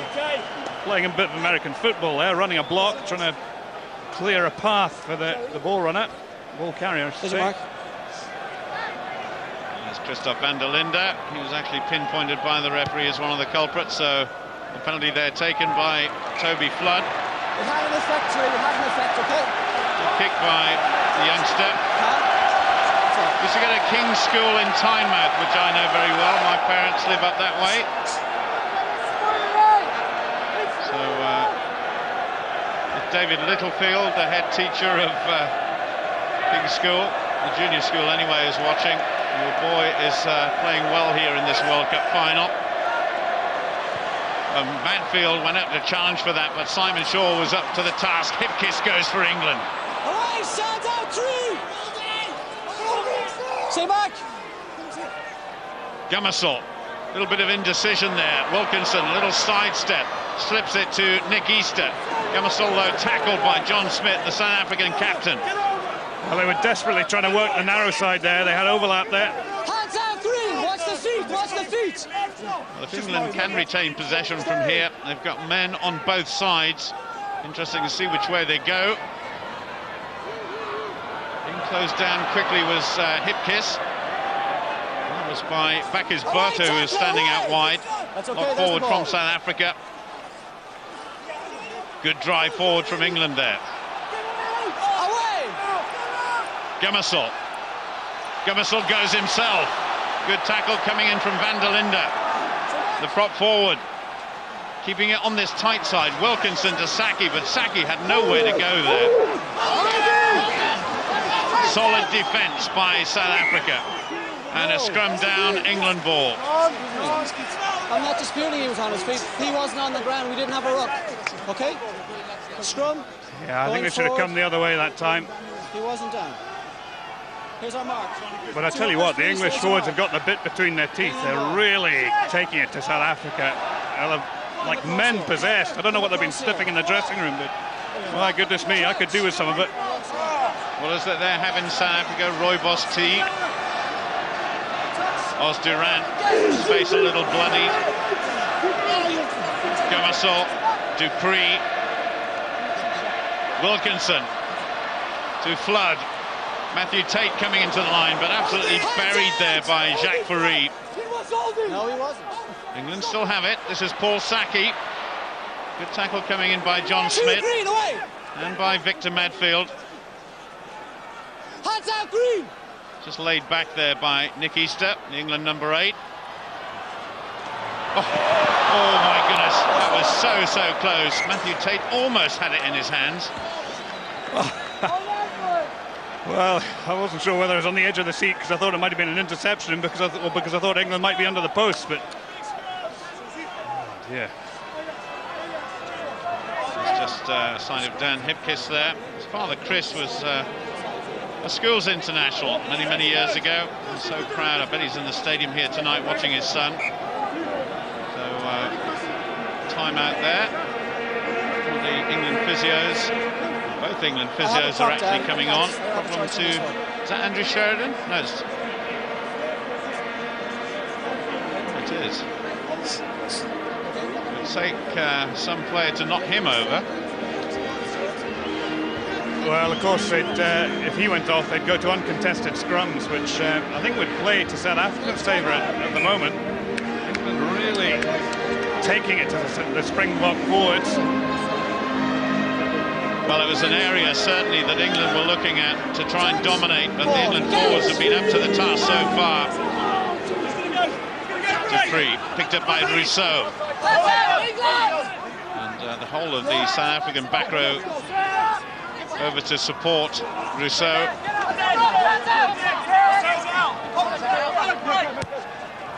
Scrum half puts one over the top. And Cueto just took a quick one. You wonder, just little signs of cracks beginning to appear in the South African game. Preez, who's a man of the match performance in the last time these two sides met in the pool match. Is that a Scotland shirt Prince William's got on? No. You haven't paid him to wear one, have you? I bet he'll be supporting England, though. Well, here we go. England on the attack once more. Hipkiss trying to get through, but again tackled by Butch James and by Jacques Fourie. But great support coming for England. Up towards South Africa's 22. Don't react! Get on with it! Gomarsall saying to his forwards, come on, go! Hands out, Get stuck in. Matthew Stevens there, number 17, in support. Coming on the tight side again. Well, Matthew Tait has gone very wide. Out on the left-hand side. Well, certainly that tactic would be clear. Wilkinson would put in a right-footed kick over to the far side. Matthew Tait's just come in a little bit, but real problems there for Montgomery, who goes scurrying over the advertising boards there, and the referee, or the touch judge rather, just has a little word with Toby Flood, and as well, Alex James. Well, I think Toby Flood knew exactly that he'd been a little bit over-anxious there. I'd like to see that from the end on in that camera. I'm not penalising him.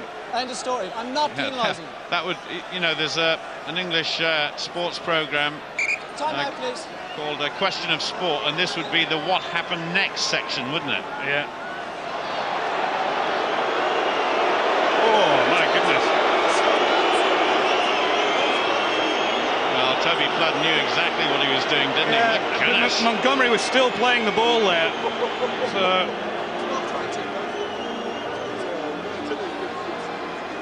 that's a fine remark coming from an old prop row forward. well, we never got our hands on a fullback, but I tell you what, if we did, we'd make the most of it.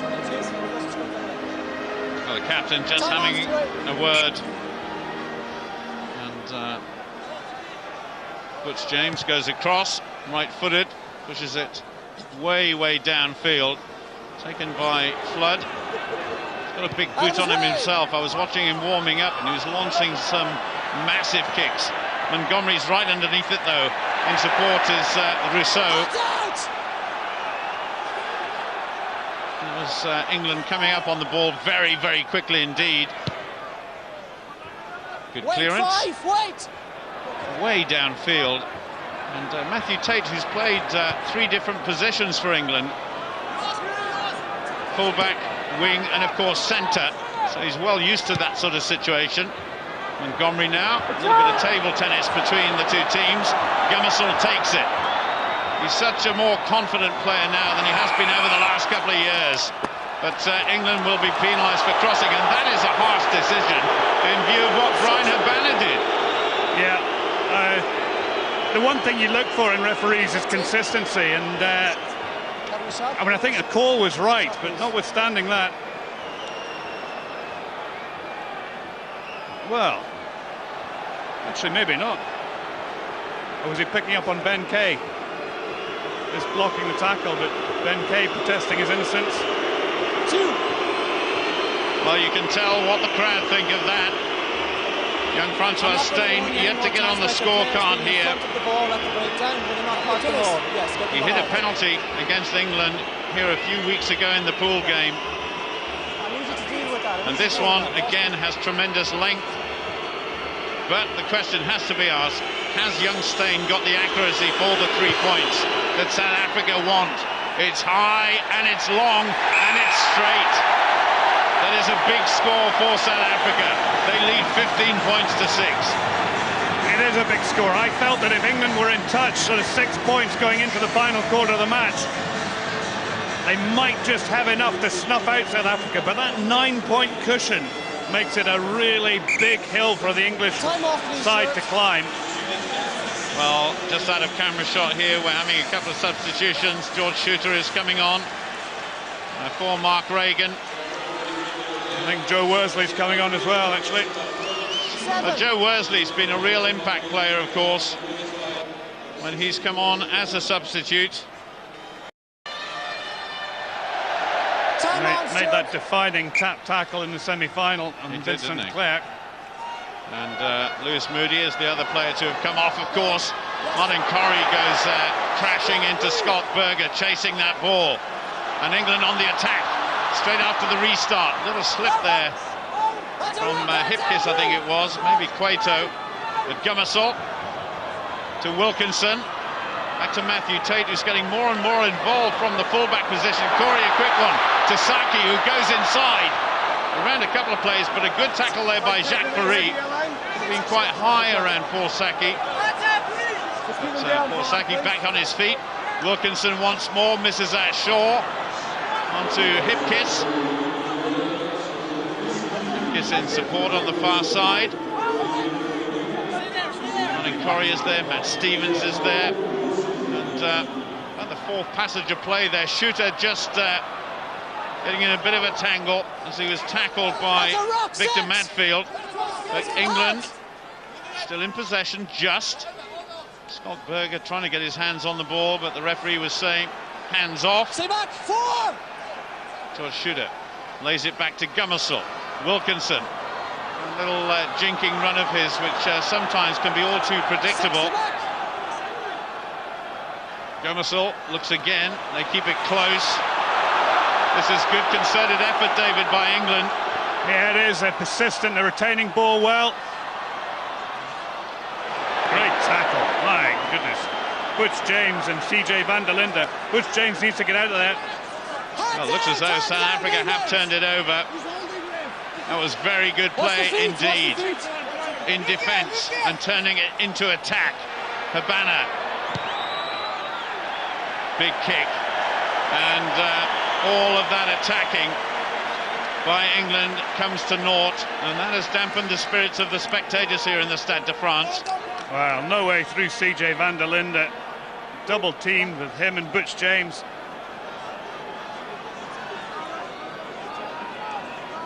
Daniel Hipkiss not really taking that ball at pace, so he was really punished there with that double team. Well, Butch James, I think, you know, he went right over, and that contributed to the South African turnover. Paul, I can tell you that Lawrence Dallaglio is just about to come on any minute now. Thanks very much, Robbie. And certainly a lot of activity down on the England bench there, and I think if Dallaglio does come on, you're going to hear a massive cheer from the England crowd here. There he is, World Cup winner already. Another former England captain takes this World Cup final stage.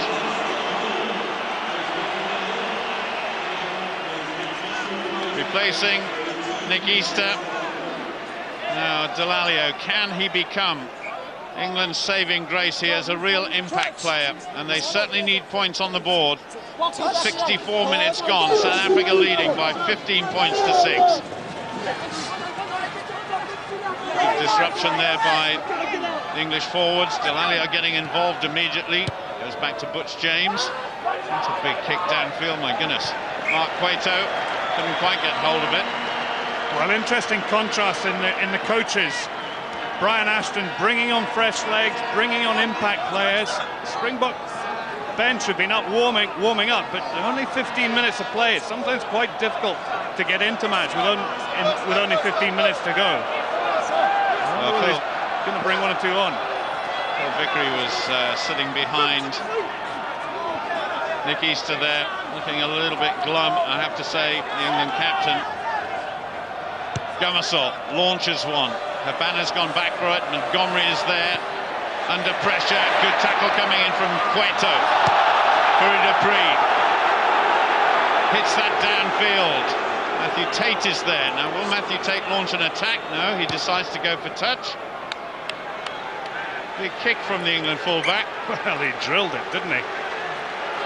The crowd up on their feet, because I think they thought JP Pietersen was shielding the runner there. Great follow-up tackle on Cueto. Montgomery does well. Then JP Pietersen, you know, clearly blocks Joe Worsley. One or two little inconsistencies on the refereeing side, you'd have to say, during this World Cup final. But generally, it's been very, very good indeed. Back is Botha. Matfield goes, but it goes to Juan Smit. Right at the back of the line, Matfield's done everything. He's caught the ball at the line out, he's kicked attacking kicks, and also they're acting as scrum half. Matthew Tait has pace. Challenges, but didn't really go for the ball. He was looking for the man. And that man was Fourie. Back to the outside half, Butch James. Almost fell into the arms there of Mark Cueto. Mark Cueto's running at South Africa. Oh my goodness. Now then. Well, I think he's going to the bin. Mr. Rowland actually just says to Victor Matfield, get out of here. And the lock forward from South Africa is very, very lucky. Well, I think he is. My goodness, it's such a blatant foul, that. So Wilkinson cleans up for England. That's just inside, or is it? Yes, it is. The touch judge actually just waited for a moment before he raised his flag. And the cheer goes up here for a very good attacking position for England. Well, Joe Worsley's in a spot of bother. I wonder whether he's just tweaked a hamstring. Well, it wasn't Victor Matfield at all. And that was really just a question of Mark Cueto. Well, I tell you what, Luke McAllister in the semi-final, you know. Stay. Well, a lot of debate going on as to the ins and outs of that particular move, but it looks as though Mark Cueto just ran into the South African captain. Eddie Jones on the left-hand side there, Jake White. Going back to that line-out, a crucial line-out for England to win, 5 yards out, and South Africa turned it over. Well, they've done that a few times, particularly in the first half. So George Chuter, right to the back to Simon Shaw, laid it back eventually, and good drive there. Hands off now, hands off! Coming out a little bit scrappily. Matthew Stevens takes it. He's actually pushed backwards. A man who was born in Durban in South Africa but now plays for England. Gomarsall waits and looks for options. Stay in there. Dallaglio stands away. Well, this is the bad old England. They're just not putting any dynamism into the drives. They need to put a little bit more drive to get in behind South Africa. Little chip forward by Toby Flood. Cleaned up by Montgomery. Montgomery very close to the touchline. Under pressure by Paul Sackey. But Matthew Tait now has it for England. Little chip over the top, and sometimes you really want Matthew Tait to run at the opposition. It was cleaned up by Francois Steyn. Stay out of it. He just didn't commit to that kick. 18, don't come across. Just a nothing kick, really, wasn't it? But James, who's been absolutely rock solid for South Africa here this evening. 70 minutes gone, and it's South Africa who's got a significant lead at the moment. 15 points to 6. Wow, brilliant play by Montgomery. Paul, there are more changes on the England bench. You've got Peter Richards, who's just about to come on, so I can imagine that Andy Gomarsall will be the man coming off. Yes, Andy Gomarsall, who his career really a couple of years ago was dead and buried. It's not actually, it's Joe Worsley who is clutching his hamstring, so you know they've had to replace a flanker with a scrum half. Now You're absolutely right. to see what they have to. I think Richards will have to just in the flank. Look at him, what the hell do I do? Well, I can feel for him. I got sent on, I was a back row forward, I got sent on as a prop forward once in a game. I really didn't have a clue what to do. But that is a crucial substitution, but a substitution that may not come off for England. Andrew Sheridan there receiving attention. And Peter Richards really out of his depth here, isn't he? Well, all he has to do is put a few tackles in, try and get to the ball. You know, he's playing open side, so you know, not too dissimilar to a scrum half role. It just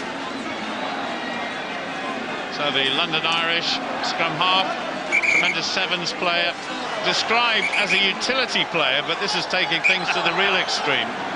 Yeah, there he is, standing at the end of the line out. Just clean him up, please. Can you just clean him up? There's a bit of blood there. Disappointing for Joe Worsley, who missed out on selection for the last World Cup final.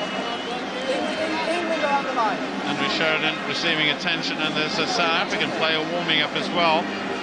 Yeah, Paul, that's Vickers van Heerden, the Blue Bulls flanker. Yeah, of course, he's in the team for Bobby Skinstad, the former South African captain, and another tremendous jump by Victor Matfield. My goodness, he's been such a tower in that line-out. Well, I think they stole that brilliantly. Wilkinson hoists again. Certainly a lot of kicks, high kicks being put in by the England team. Good pick up there by Ben Kay to Simon Shaw, his second row teammate. Gomarsall.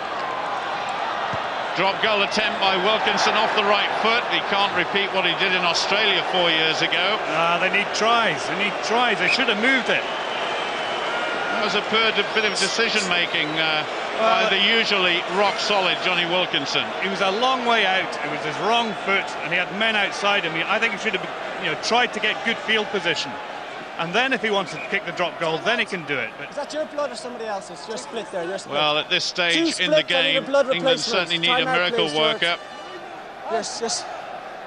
And that is, could be, a decisive lead that South Africa have set up with less than please. He needs to be stitched there. 9 minutes to go. The captain leaving the field temporarily, one feels. John Smit will want to be on the park when full-time whistle goes. But he'll have to come off as a blood replacement at the moment. That looks a nasty cut just under the eye. I think he'll need some stitches. Not the sort of thing you put a bandage over. Bismarck du Plessis, the Tar Sharks player, made his debut earlier on this year against Australia. He comes on the field to replace his captain. Let's go, 10. So, a dropout after all of that. Which James once again launches that one downfield. Picked up by Matthew Tait, decides to go to Toby Flood. And the longer this game goes on, you just get the impression that England have got to keep the ball in their hands, because Percy Montgomery has been rock solid under those high balls all evening. Behind the ball. Fourie sends it back to young Francois Steyn, who just skewed that one a little bit off his right boot. No, I think you're absolutely right. 8 minutes to go. They've got to keep the ball in hand. They've got to throw caution to the wind. Well, earlier on, during their training sessions this week, South African coach Jake White said he wanted to adopt the KISS principle to keep it simple, and they've pretty much done that so far. It's been another substitution. We'll bring you up to date with that in just a moment. But I can tell you, Vickers van Heerden is on there. Now then, what can England conjure up from here? Gomarsall looks out wide to Wilkinson. Wilkinson's got a couple of men outside him, but decides to chip through. Good kick. It is a good kick. And I just wonder, when you reflect on this game, the importance of that video try decision and the impact of the momentum that would have given England early in the second half. We'll be scrutinising that in the pubs and clubs throughout the country for some time, I think. Well, I hope England don't turn around and say we were robbed, because that certainly hasn't been the case here this evening. It's been hotly contested, but at the moment it's South Africa who are in the box seat, and that number of line-outs lost there is incredibly significant as far as the South Africans are concerned. They've controlled things at the line-out wonderfully. There's another well-sorted bit of defensive work there by South Africa, and Jake White must be absolutely delighted with the way that Butch James and everybody else have handled themselves here this evening. Without a doubt, the South African line-out has been supreme. It's been immense, hasn't it? You've got two very experienced English players in there, Ben Kay and Simon Shaw, but they've been totally outclassed by Matfield, Joanne Smith, and of course Bacchus Botha. Good shove by South Africa.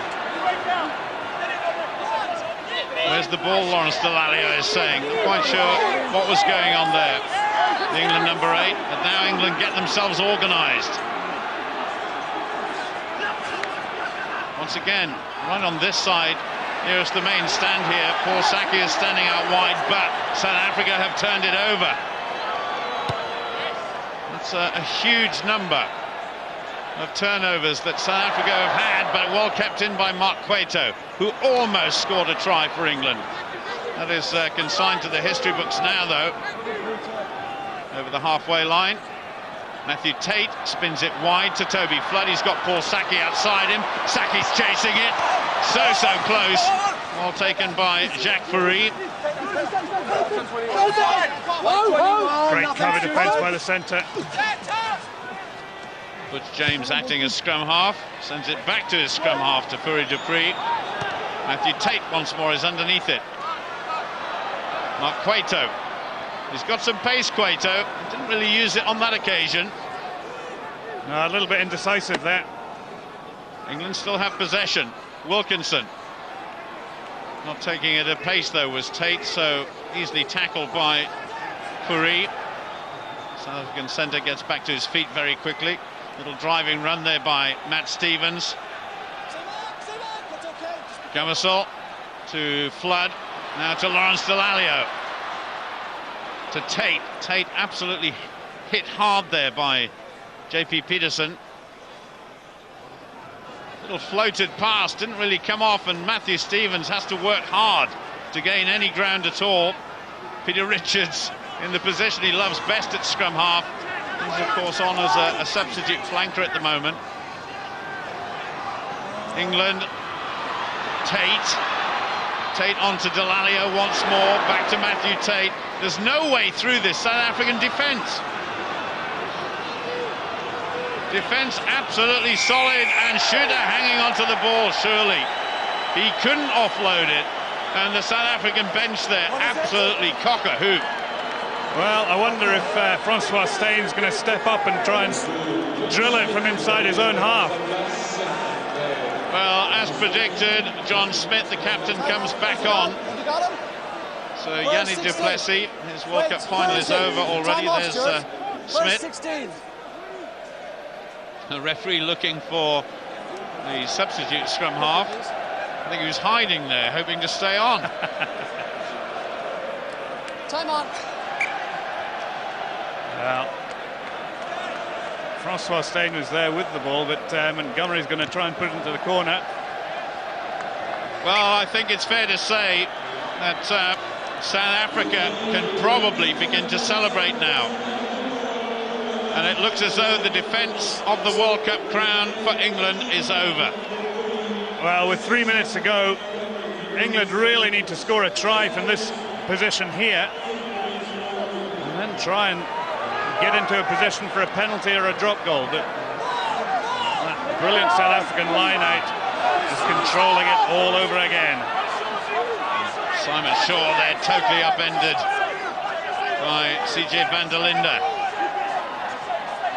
Now South Africa a chance at 7 metres out from England's 22. And they'll just roll the clock down from here. Little tight drives, suck in the English defence. So long as they've got the ball, they'll be in control.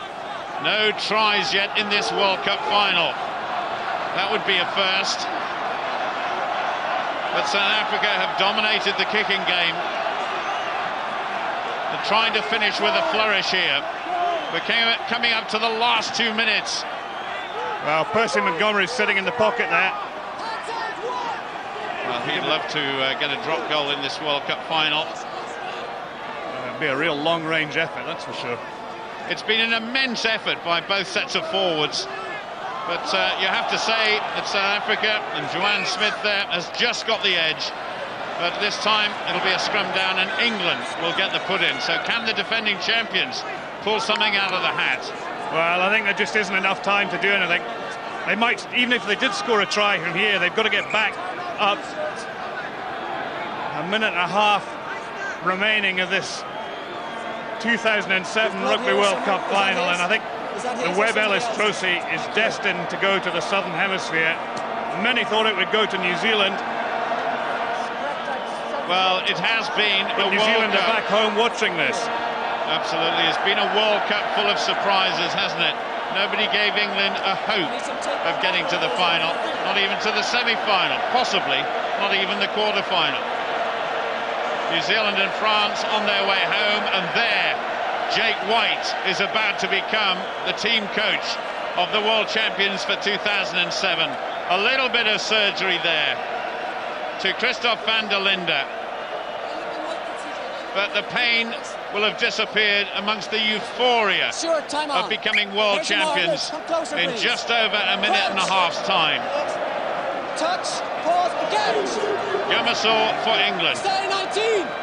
We haven't even mentioned man of the match yet, David. Any ideas? Well, I find it hard to go beyond Percy Montgomery, to be honest. Well, it wouldn't be the first time he's had man of the match in the World Cup. Ryan Habana there just being bundled into touch by Paul Sackey. You haven't really seen the best of Habana, but he's still the top try scorer in the Rugby World Cup for 2007. And boy, oh boy, he's some talent. Well, I don't think he'll worry about try-scoring records if he gets a World Cup winners medal. Less than 1 minute to go. South Africa destined to become the world champions. 12 years after they won it the first time. A little drop ball there by Gomarsall, who knocks it forward. So an ignominious end to England's defence of the title. An almost out-of-camera shot there, a little smile on the face of the old campaigner, Randt. No penalties. Well, it's been an incredible story for Randt, and I think... Touch, pause, engage. Well, looking at the time, I think it's keep possession and put the ball into touch. Hands out!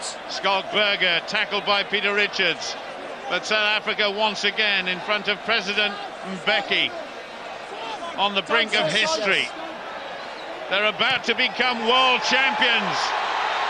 And just as England did 4 years ago, right on the stroke of full time, they kick it into touch. And John Smit and his team are the winners here in the Stade de France. South Africa are the champions. It doesn't really matter about the score. They've created their own bit of history, and the whole of South Africa will be delighted.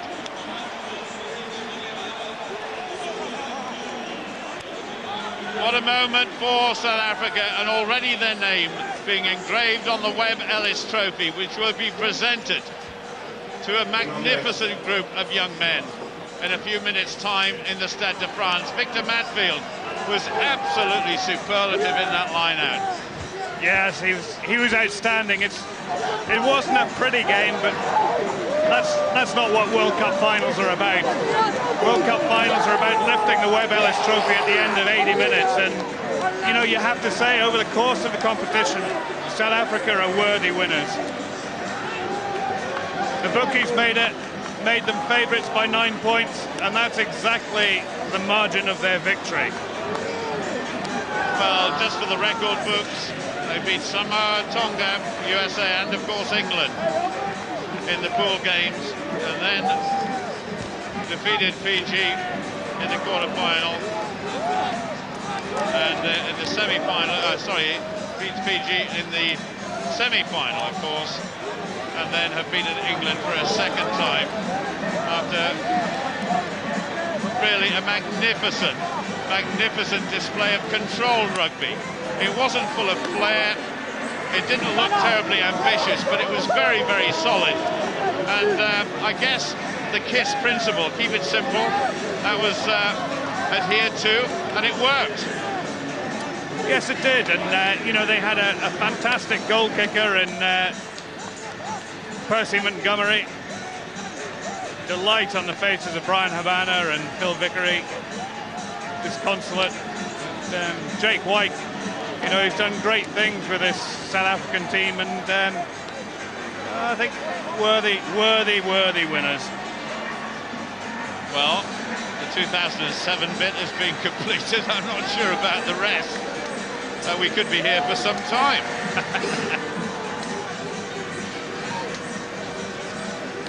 It's got to be painstaking, though. That Webb Ellis Trophy, a prized possession of whichever nation wins it. So the roll of honour. England, of course, the champions in 2003. Prior to that, Australia, South Africa in '95, Australia again in '91, and New Zealand in the overall champions back in 1987. Brian Ashton, whatever has happened to England here tonight, he has done a fantastic job for the former world champions. John, congratulations. You're the 2007 world champions. How does it feel? Try not to cry, but it's amazing. I wonder if 4 years of 50 people's lives can fit into that little cup, but it has been worth every single second. And we had 45 odd million South Africans, and I think the rest of the world shouting for us tonight. And it was a colossal game, but to be able to win a World Cup, I think I'll only realise it in a couple of days' time. They gave you a good run for your money, though, didn't they, the English tonight? Well, they're a completely different side, and tonight it really was anyone's game. They played tactically really well. We had to field some big kicks in the first half, and that made life pretty difficult. But you know what? I would have taken 3-0 at the end of the day if someone had let me sign a contract.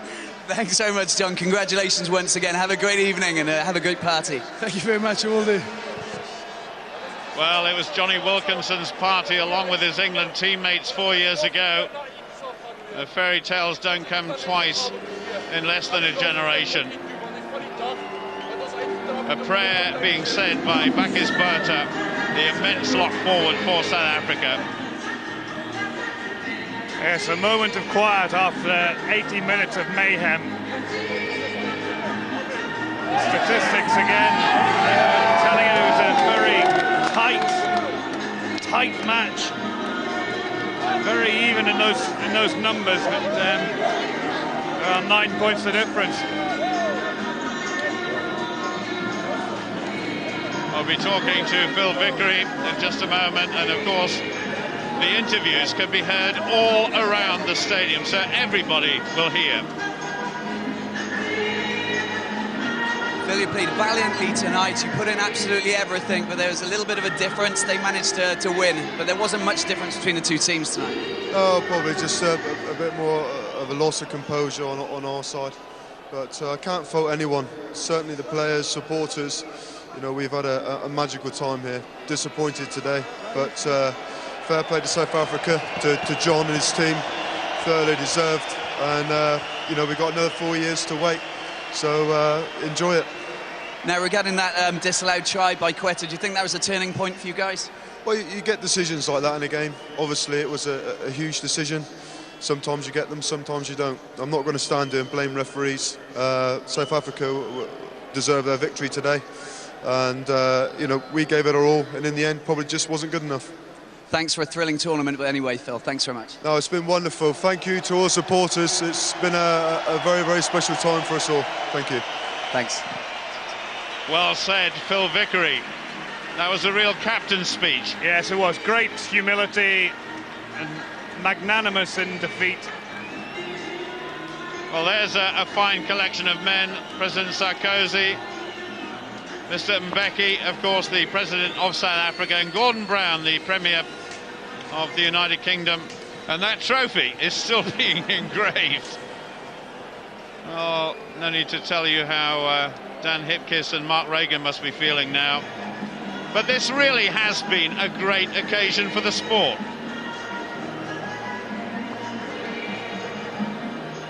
The presentation to be made in just a little while. Jake, I mean, it's the icing on the cake, isn't it? You're the 2007 World Champions. A great performance from the boys tonight. Yeah, it is. I mean, all credit to England. I think a lot of people expected them to, you know, not be as competitive as they were tonight. And, you know, again, it just shows you how tough World Cups are. And, you know, I always knew we had to play to win it. So they weren't going to give it to us. So, I mean, what more can I say? I'm just obviously delighted with the result. But you've been composed right through the whole of the tournament, and you're just so relaxed. That's fantastic for you. Yeah, I think it's what you see on the outside. You know, I think inside we're dying inside. But, geez, I mean, it's I think it's important for our country, and I think everyone back home is probably, you know, rejoicing. And all credit to the players I've had. I mean, they've been unbelievable ambassadors for South African rugby in the last 4 years. Just you're losing your voice a little bit, so I won't keep you for long. But regarding the defence tonight, you can be very proud of your boys. Well, I mean, that's what wins World Cups, isn't it? And I mean, they were probably a bit unlucky not to get that try. We've, you know, showed a bit of attitude there on the try line with Donny Rossouw. So, yeah, I mean, what more can I say? Just really over the moon, and a massive win for us as a group. Congratulations, Jake. Thanks so much for your time. Thank you very much.